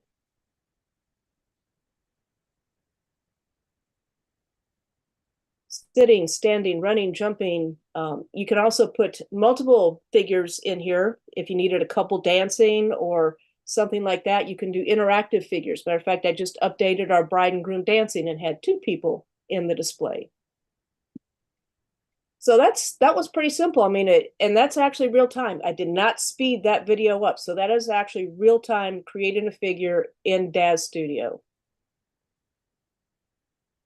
I will post a PDF version of this with the live links and the video after this is over up on the New Tracks channel so that you can take a look there. Poser does have a fee of $249, and you can purchase additional assets. DAZ Studio is free, and it comes with a lot of free figures, but you can also purchase additional assets there. DAZ Studio also has a program where you can become a premium member, where you pay an annual fee, and you can get select models for free. You can get select models for $1, $1.99. I use that quite frequently as I get special requests for different things. Most recently, I went up there and found a bunch of kids because I didn't have a lot of kids, and just scaling an adult does not make a kid. Make Human is completely free, but it also is very limited. The cool thing is all 3 of these, you can export your files so that they can be sent off and 3D printed. All right, next up on our specialized software, we're going to take a look at 2D image creation and editing, which this comes in handy if you're creating, say, billboards or backdrop images and so forth for your layouts. You can scale existing images. So if you see a photo in a catalog and it's like, oh, that would be great on my scale model, but I only need it a certain size, you can scale it here.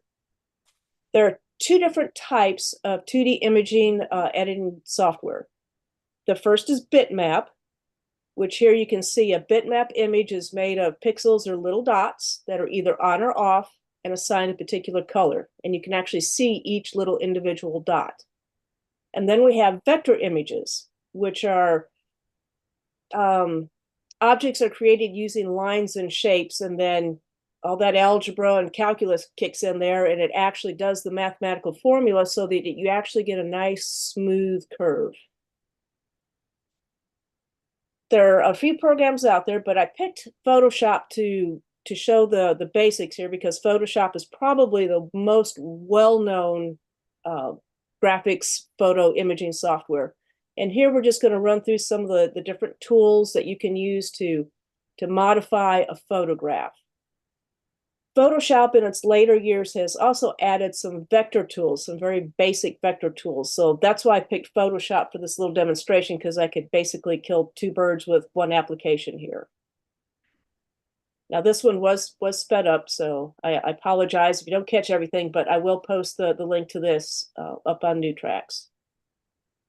This is one of my favorite features. I love using this one where you can select a source and then recreate it someplace else. I use this a lot when editing images. And as you're doing this, it's actually copying each little individual pixel, every little dot.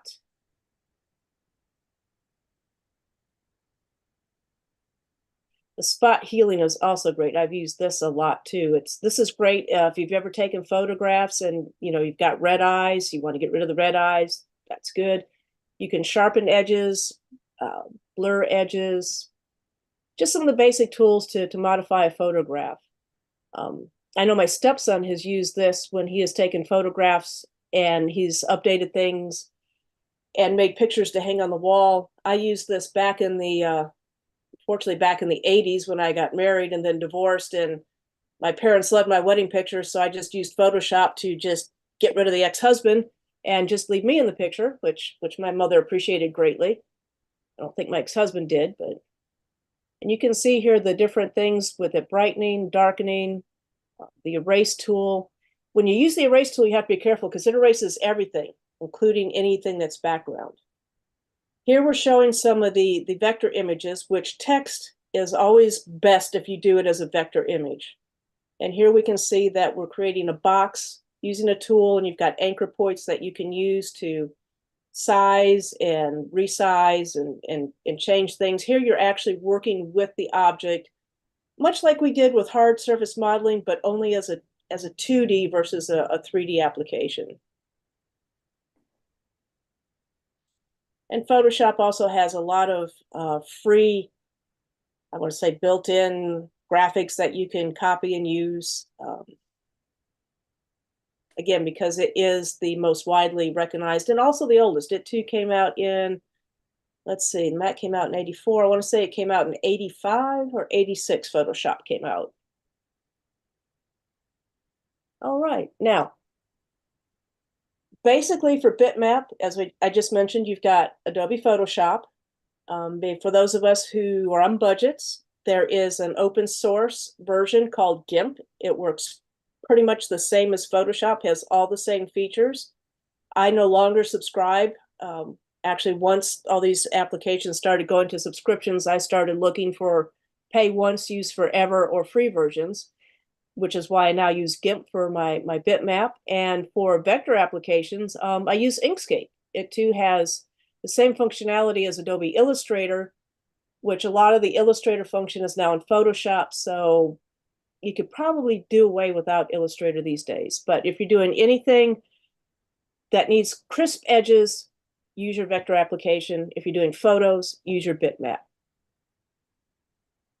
Next up, a whole crazy category, which this one could have a whole, probably 3 or 4 part segment all on its own. Railroad design layout software. For those of you that want to give up on the graph paper and pencil and paper and protractors and compasses, when I did my search, I found that there was probably 75 or 80 applications out there that could do this. So I kind of picked the top 10, and this is what I came up with. And again, a lot of these are going to be based on your personal reference, preferences. Since I don't do model railroading, I don't have an expertise here. But if you're working on an Apple Mac, I do highly recommend the Rail Modeler Pro. I do use that because it lets me design slot car layouts on it. It includes model railroads and slot cars, so you can combine the two, which is why it's my favorite. And I've done some screenshots here of the different types of things that you can see in each application. And we also have some others in here. And the third Planet Track software, that kind of strikes me as interesting because it actually lets you design your building as well as the actual layout. You can go in and say, okay, here's my basement. You can recreate your basement and actually do the building and place your wall outlets where you want power and everything to be, which I found that was kind of unique. I hadn't seen that in any of the other software. The other was designing your track plan, where this includes planning your track as well as the environment that your track is going to be placed into, which I thought was pretty cool. A few selected features from the applications. DAZ Studio, like I said, it's ready to use. You can actually draw things in your sculpting programs or your hard surface modeling programs and import those into DAZ Studio. So if you needed a figure holding a pull cue, you could draw your pull cue someplace else and import it, and then have your figure, you could pose it to hold the pull cue or anything else you want. Photoshop, they're again touting the addition of artificial intelligence, which later in our series we're going to discuss a lot about AI. But they're supposed to be able to go in and do some work just by you suggesting what you want done to your photograph. I'm still skeptical. I'll see it when it works. Again, I mentioned here the Rail Modeler Pro because it does slot car layouts, and it pretty much has every scale terrain. You can create shopping lists. The folks here are pretty cool. If there's a manufacturer that you don't know, you can ask them and they will contact them about putting their parts into their catalog. Another one that merited interest that caught my attention was CAD Rail. Besides doing your layout, it actually has a track simulation where you can actually run your model trains on your track plan to see how they're going to perform, which will let you know whether or not that turn you put in is too tight, or if you want to make it tighter or too loose. It will actually, you can actually crash a train. I did play around with that, and I have to admit that I was having fun crashing the trains and running them off the curves. But it was it's pretty cool that you can do that within that particular application. So depending upon what your specific needs are, especially with the CAD software here for the layout design, most of them have limited free versions. So click the links, take a look at them, and see which ones have the features that would best suit your particular needs. And again, the best software to use is the one that you take the time to download and learn how to use. All right, next up, as I said, future segments, we're going to get into some actual physical tools versus computer stuff. We're going to get into craft cutters, all the different types of cutters or different machines out there to cut things besides fingers. We'll have the intro on the 10th. On the 17th, we're going to discuss different types of blade cutters, and on the 31st, laser cutters. And Bob Davidson, he's graciously agreed to actually give us a demonstration on the 31st with his laser cutters. So we're going to look forward to that. And that's it for this evening. Any questions? Sherri, I have a question. Yes. What's the easiest way to transfer an Adobe Illustrator file into Inkscape, do you suppose? I have not done a direct version. I know that if you export out of Illustrator as an SVG file, you can bring that into Inkscape as an SVG file, which means it should be totally editable in there. Okay, thank you. Okay. You're welcome. All right. A few comments about the track planning software. Yes. Because over the years I've played with a few of them. This is Phil, the other Phil. I've used CAD Rail almost since it was introduced. I was a beta tester for a while, and it is one of the tougher ones to learn because it is a true CAD program. You draw circles, you draw lines, you have tangent points, all of those type of things where if you're not a geometry major or you haven't had to deal with that in the past, it could be a little challenging. For people that are professional layout designers that do that on paper, having a tool that can do that in a computer is very useful. For the hobbyist, some of the simpler tools, like I think Atlas, what is it, AnyTrack or Atlas Track, I can't remember. Some of those simpler ones are easier to learn, but they are limited. They work with, sectional pieces of track. They might not support flex track, that sort of thing. The real key is it just depends on how many layouts you think you're going to build. If you're only going to build one, then do it the good old-fashioned way with paper, craft paper, put that big piece of brown paper on the floor in the basement and get down there with your crayons and draw on it. But if you think you're going to be doing more than one layout or helping somebody else do them, it pays to learn one of these programs. And I noticed that in reviewing several of them, some of them supported flex track, some of them did not support flex track, some supported tons of manufacturers, some didn't. So it's going to be basically looking at, what your need is. And like Phil said, if you're doing it a one-off, pencil and paper and drawing on the floor might work. If you want to just try a bunch of different layouts to see how they're going to fit, being able to do it on the computer can be beneficial. I'm one of those odd people that I think over my lifetime, I've probably built a dozen layouts, half of which were designed in CAD-RAIL. So Cool. Well, All right. Sherri, thank you so much for this evening. We appreciate it. Look forward to seeing you next time. You're welcome. Thank you. Well, Tom Farrell had knee surgery. Tom Yorke is sick. So we're not going to see either one of them build the Spillane building tonight, as we were supposed to. We will see Tom finish the build of his Spillane building on our show on July the 10th. And Tom Yorke, as soon as he gets well, we'll reschedule him to finish his build of his building. And I'm so sorry that Tom is under the weather. Tom Yorke is under the weather right now. And so happy that I understand Tom Farrell is up and moving, and knee seems to be doing pretty good, going through PT very, very well. So I'd like to turn now to Martin Brechbiel, NMR, for the Scratch Builders Corner. Martin, welcome. There. Okay. Thanks, Jim. Let's see.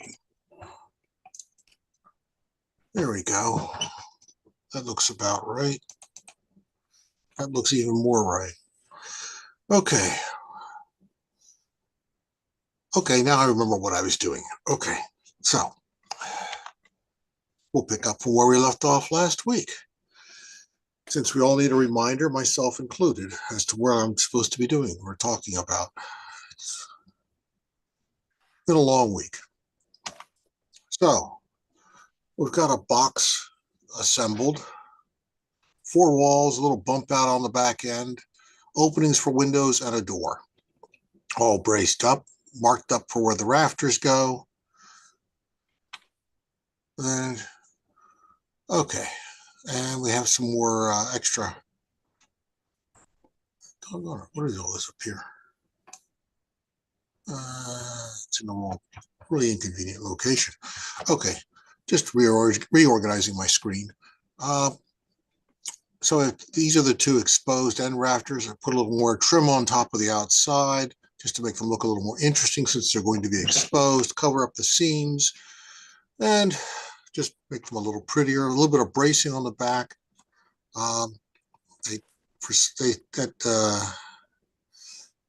Clapboard tended to want it to curl just a little bit. So let's see if we can get to the next slide now. There it is. Okay, now we have a base for the building. Since now we know the footprint because we put the 4 walls together in the bump out. So just some basswood, some scrap sheet stock. It's some 1/32 or 16 thick sheet stock laying around, some strip wood for some boards out front. Just glue it up with a little bit of carpenter's glue and some clamps, and fairly straightforward. Okay, so here's where it starts getting interesting, more interesting, or not, as the case may be. We put the 2 end rafters in place, and they're glued in place, and they have a lot of surface area on the bottom to hold them in place, but it's took a little bit of persuasion to make them stay where they are. Eventually, once they steadied out, you go back and put in all the other rafters and then put some spacers in between them. That blocks them all into place, keeps them nice and tight. And unfortunately, now that the rafters are installed, we're going to cover them up and never see them again. Well, you know, this happens in reality as well as anywhere else. And you can see from the other side, and we can see we already have a little bit of roofing over the bump out, just some 1/32 scrap sheet basswood. Just glue that down with a little bit of carpenter's glue. Okay, and some more on top here. And it doesn't have to be that neat on the top. We're going to cover this all up anyhow. Just to get a close joint. Doesn't have to be perfect. And you go around the back and you can begin to see this is meets up, you can see it better here, it meets up just under that piece of trim. So it slides right up in there nice and tight and snug and makes a nice clean joint. And we've got some 1x stock trimming around the perimeter of the roof as well, just to make things nice and tidy, and also to make things more complicated for painting it later, because getting up underneath there now with a paintbrush is harder than it was before. And this is called poor planning on my part, because I should have painted it first underneath the eaves and then put those boards in. But okay, you know, we do this in real life just as much as in modeling. This is why they make step ladders and why you get paint in your eyes when you're painting over your head. We're just going to flip the whole thing over and shove a large brush up there and swirl paint around and make it all better. Okay, so here's the roofing. This is just paper.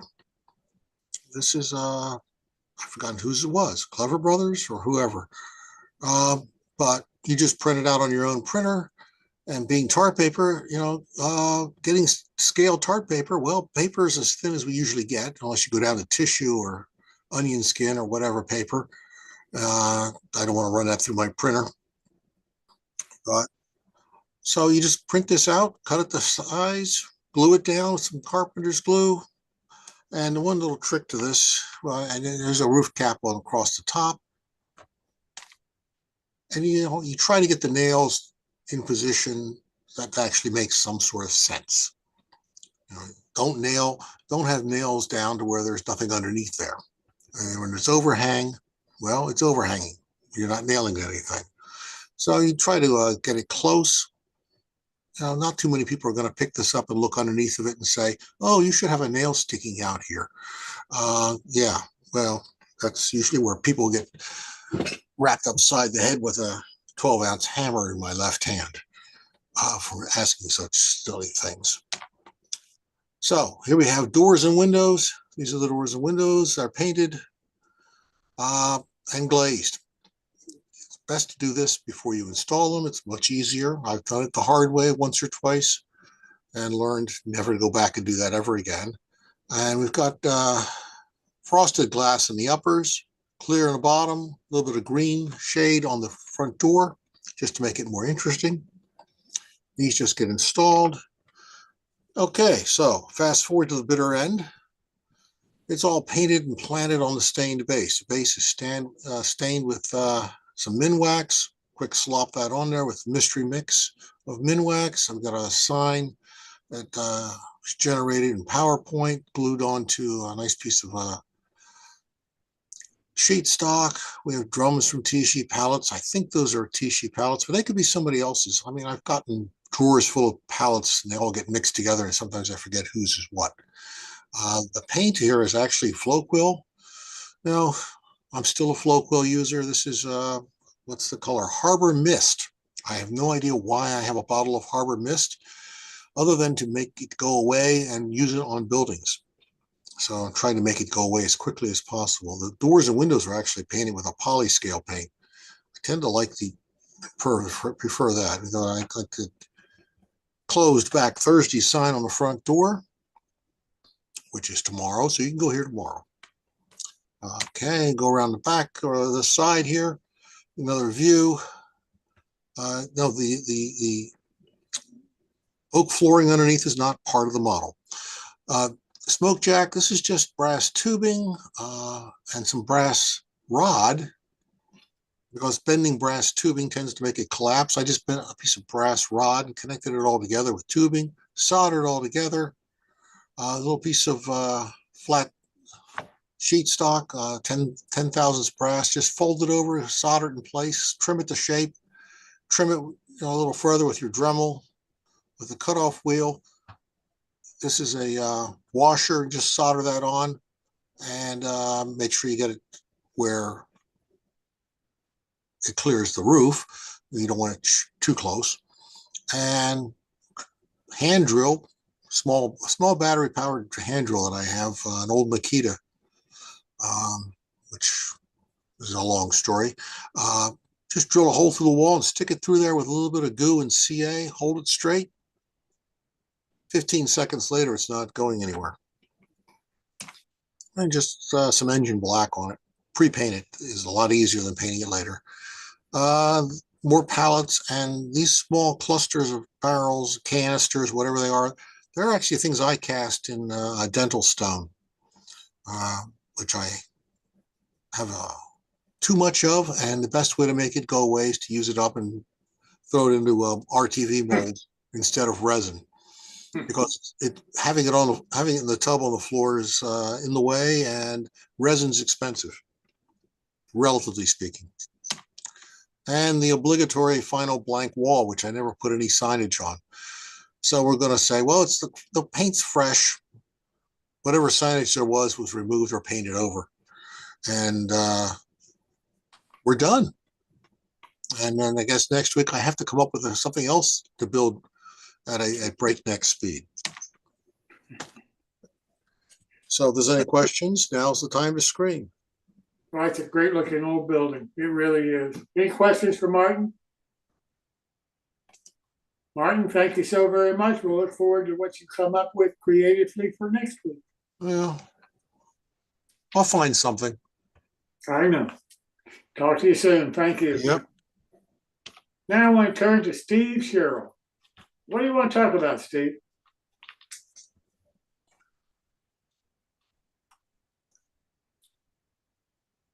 Design. Whoops. Tonight we're going to talk about layout design, and whether you have a loop or shelf, point-to-point, multi-level, it makes no difference. You're going to have to put some tricks into your design when it comes to scenic and scenery. And some of the tricks that we're going to use are mirrors, forced perspective, creating a scene where you have a view block, which is nothing but scenery, which will mean that you will not be able to see the train move for a couple of seconds. It will give you the feeling of size and distance between locations. One of the things that I like to use is forced perspective. And you can do that very easily by using different scales. Or one example is if you have cross bucks on one side of the track, the nearest one is a regular height. The one on the other side is a little shorter. Because you're a distance away, it should be shorter. One of the things I also use is a mirror on a track to nowhere, which is either surrounded by scenery or a tunnel portal. This is very effective. You have to make sure that you can't look directly into it. I had an open house a few years ago with some operators who that's all they do is go around the country operating other people's layouts. And so I had an operator and I was, watching everybody run the layout. And this guy had a little height filler and it wasn't moving, it was spinning, and I couldn't figure out. I said, what's going on? What's going on? He said, well, I can't get this thing to move. It must be stuck on something. And I said, yeah, it's stuck on a brick wall on the other side of that mirror. And then he looked over directly into it. He saw it was a mirror. So I had created that illusion that track actually went further. Another thing I did was I had my yard is connected to a Y, and there's two towns. And all I did was put some scenery, about 1.5 feet of scenery, and about 1 foot high. And the switches actually backed up from one town to the next.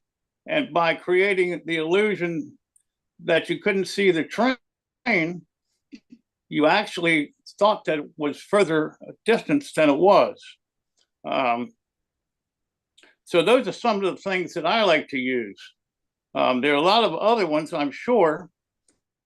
And maybe, I know Bob Davidson, in your business, where you do a theater type. Bob, are you still here? Yes, I am. Bob, what kind of tricks do you use in your business to give a distance, smaller letters or something like that, Maybe you can give us some Absolutely. hints.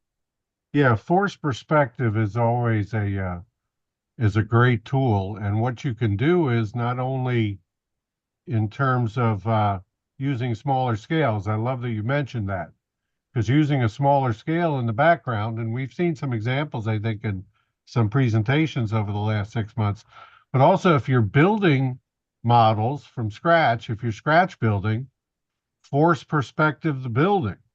So actually have the building vanish. You need to kind of pick a vanishing point, and you can actually build, rather than having pure horizontal lines, they'll converge.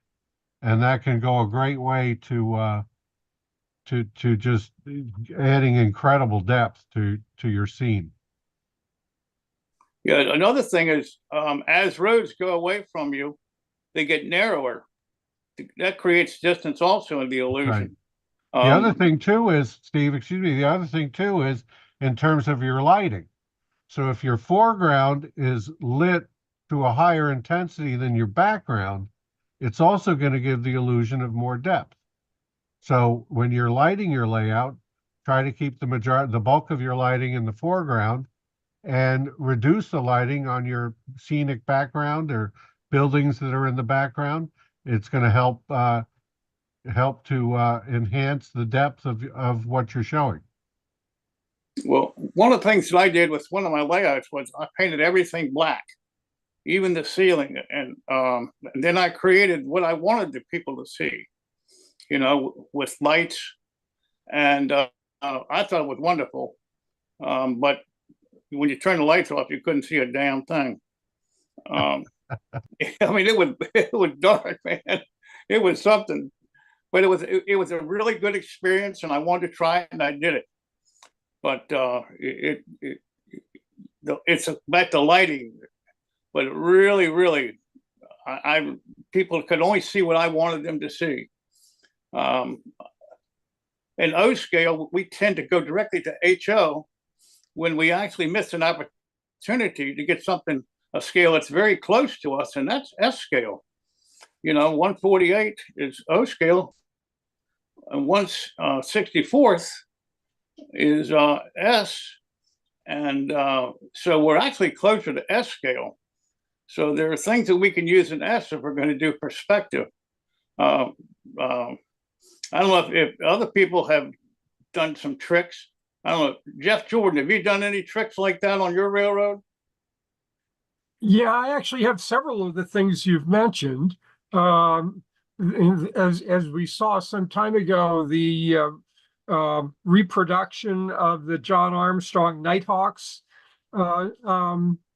scene includes a mirror down the street, and it's angled in such a way you can't look into it, but it does extend the street back beyond the backdrop. And then I have two projects right now. One, a view block. Again, given the limited size of my layout, the view blocks really expand these, not taking everything in all at once. You have to look at the separate scenes individually. And then right now I am in the midst of a forced perspective project.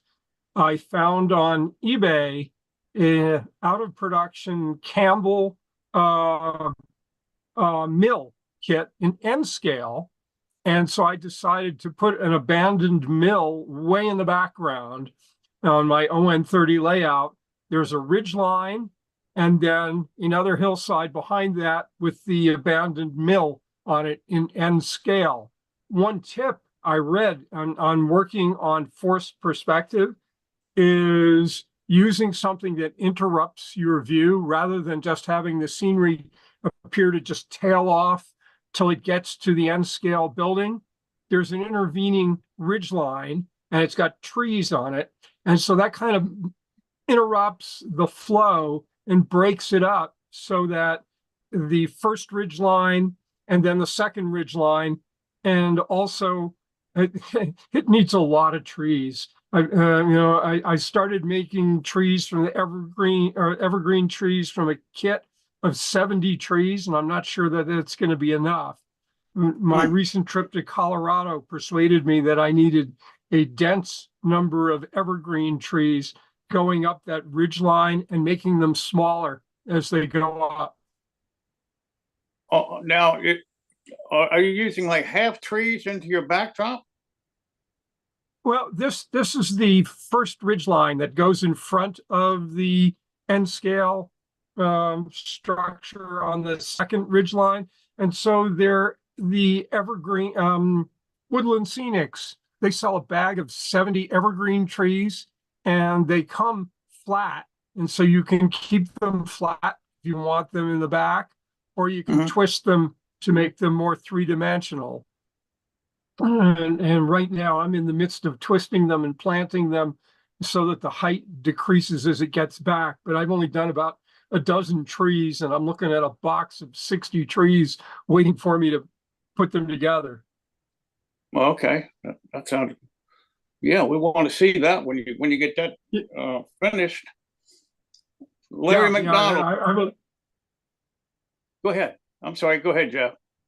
I just said I will definitely feature it once it's just a little bit further along. I have never been a hugely skilled scenery guy, and I'm experimenting with a lot of techniques in building this scenery. For example, I discovered Woodland Scenics material called Moldacine, which apparently is their equivalent of Sculptamold. But I found that it's denser and lumpier than a Sculptamold, and it's pre-tinted. So as soon as you put it down, it's a tan color and it can't chip off and show white. So I've used that. And then I've also used Sculptamold where I wanted a more a softer or thinner ground cover.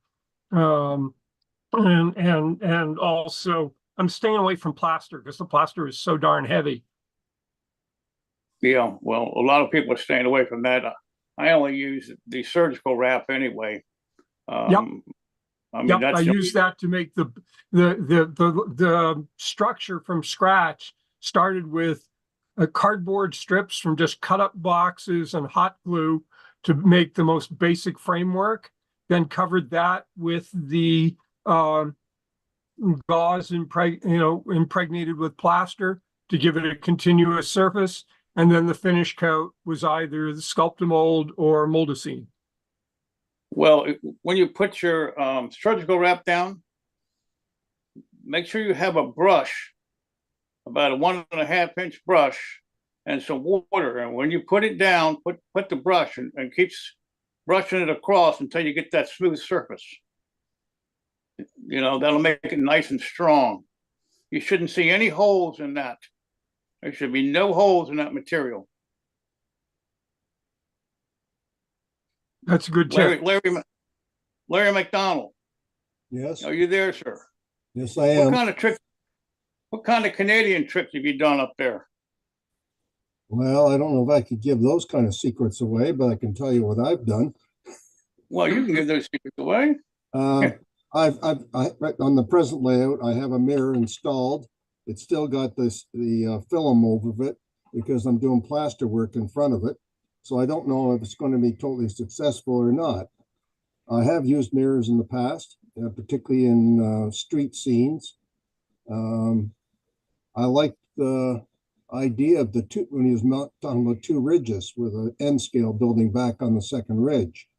When I was doing West Virginia, I didn't have that much depth, so I cut profile boards. And the first ones had trees in front with lichen. Then the second one behind that was a green board, but painted and sprinkled with some fine foam. And beyond that was another profile board. They were separated by about maybe 1/4 to 1/2 inch. And that gave me depth. And I was going back till you get to that blue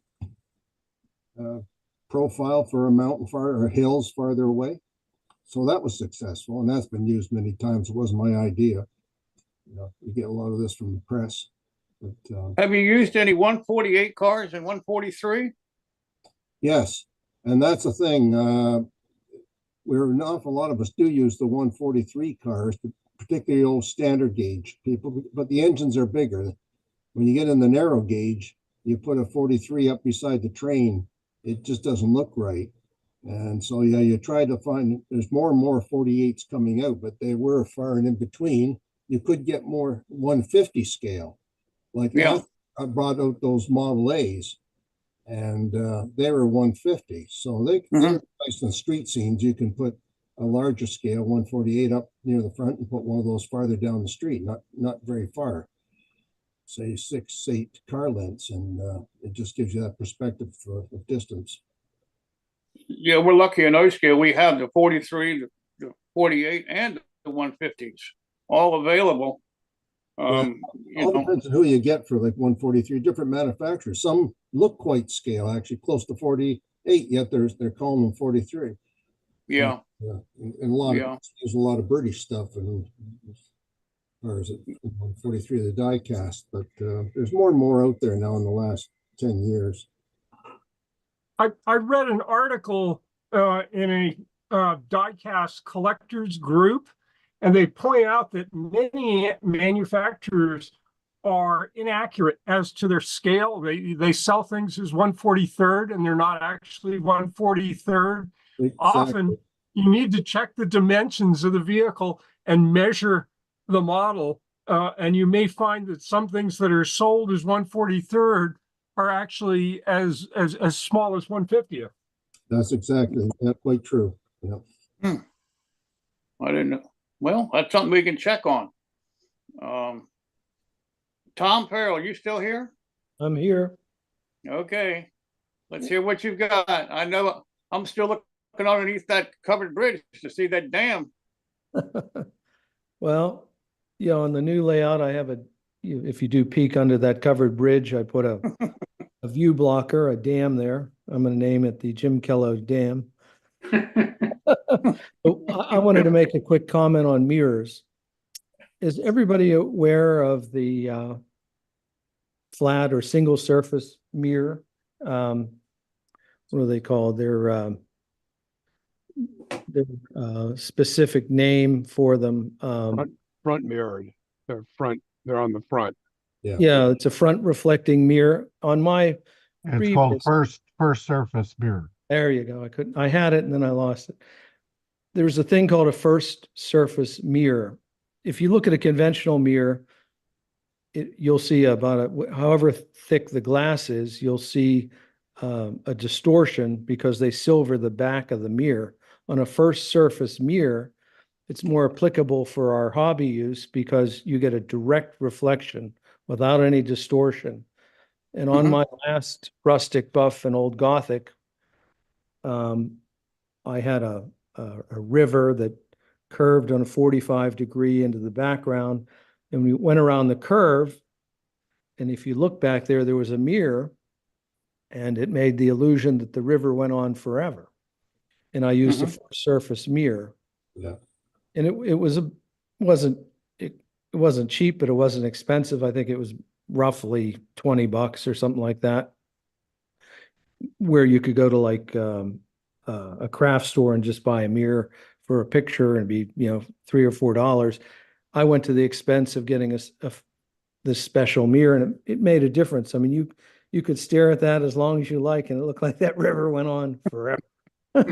Oh, wow. I had to be careful with mirrors, though. You really do. You could not get you can't look directly into them because you'll see yourself. Yeah, this was positioned. Maybe someday I'll feature a photo of that scene. I have it. No matter where you stood in the layout, you couldn't see yourself. It was kind of neat Yeah. feature. Yeah. Mm-hmm. And well, that's really, there's a gentleman online, Dave Meek, and he's got a video out right now. He does Thunder Mountain Studio. Yeah. And he's got understanding force perspective. And he goes into how Disneyland uses force perspective on their buildings with smaller windows at the top and that kind of thing. And he said a lot of that stuff you can use in modeling.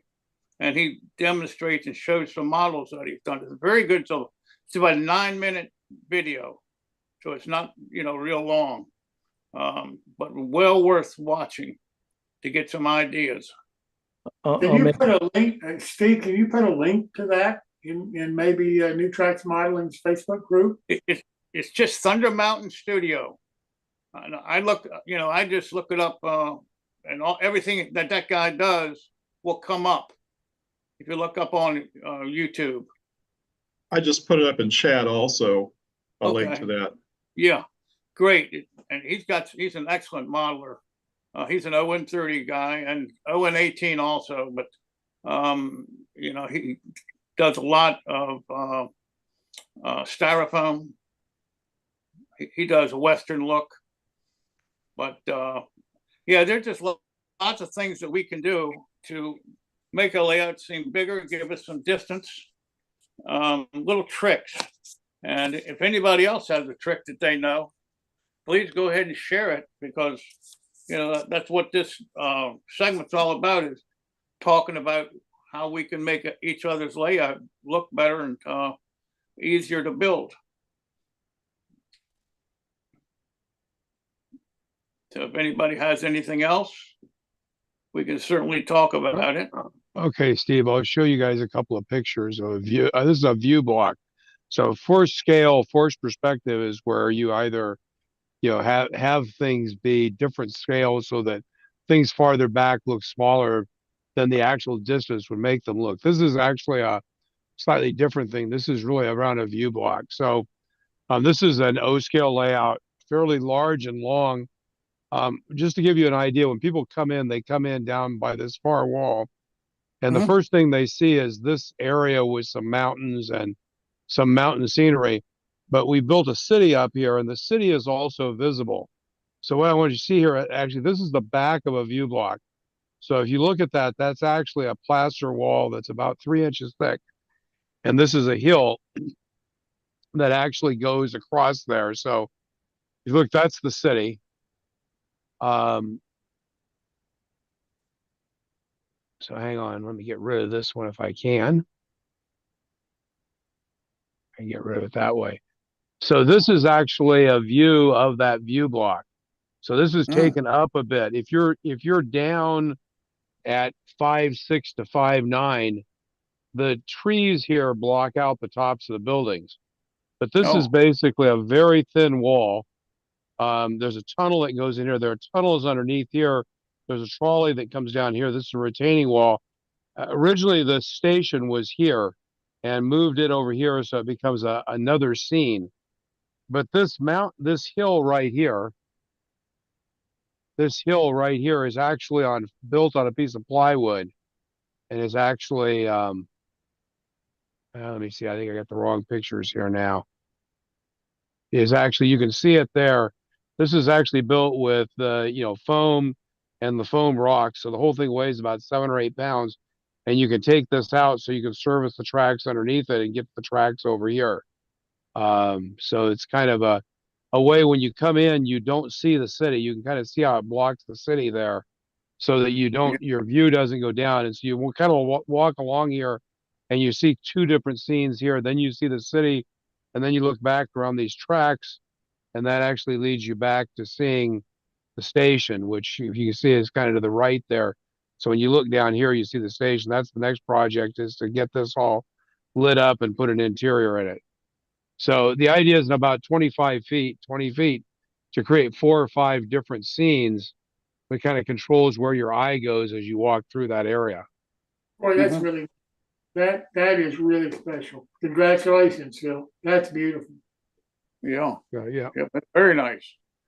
It's very nice. So listen, why don't we do this, because we're running kind of long tonight. Why don't we go ahead and terminate the show, and then we can go to the after show and keep talking about this for as long as you want to. So Phil, if we could go to our caboose.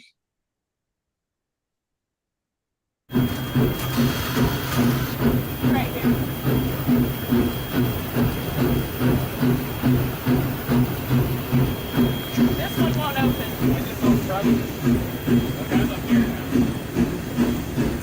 According to mine, you'll be fine.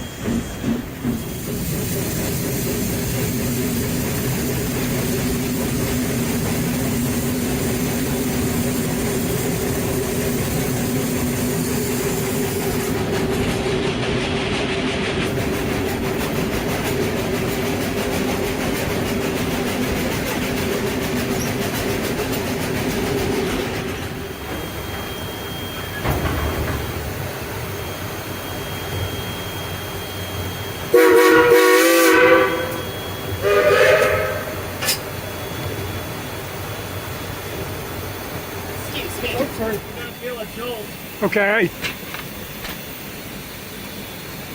Oh, I see. Okay.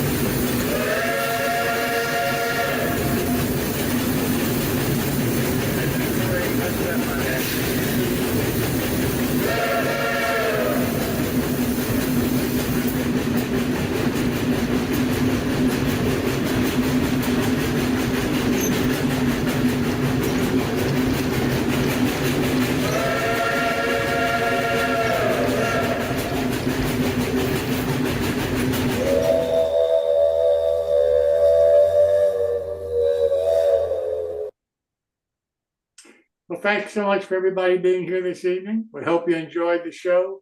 Most importantly, we hope you learned something. That's what the shows are all about. Thanks for coming. Best of modeling to you until next Wednesday.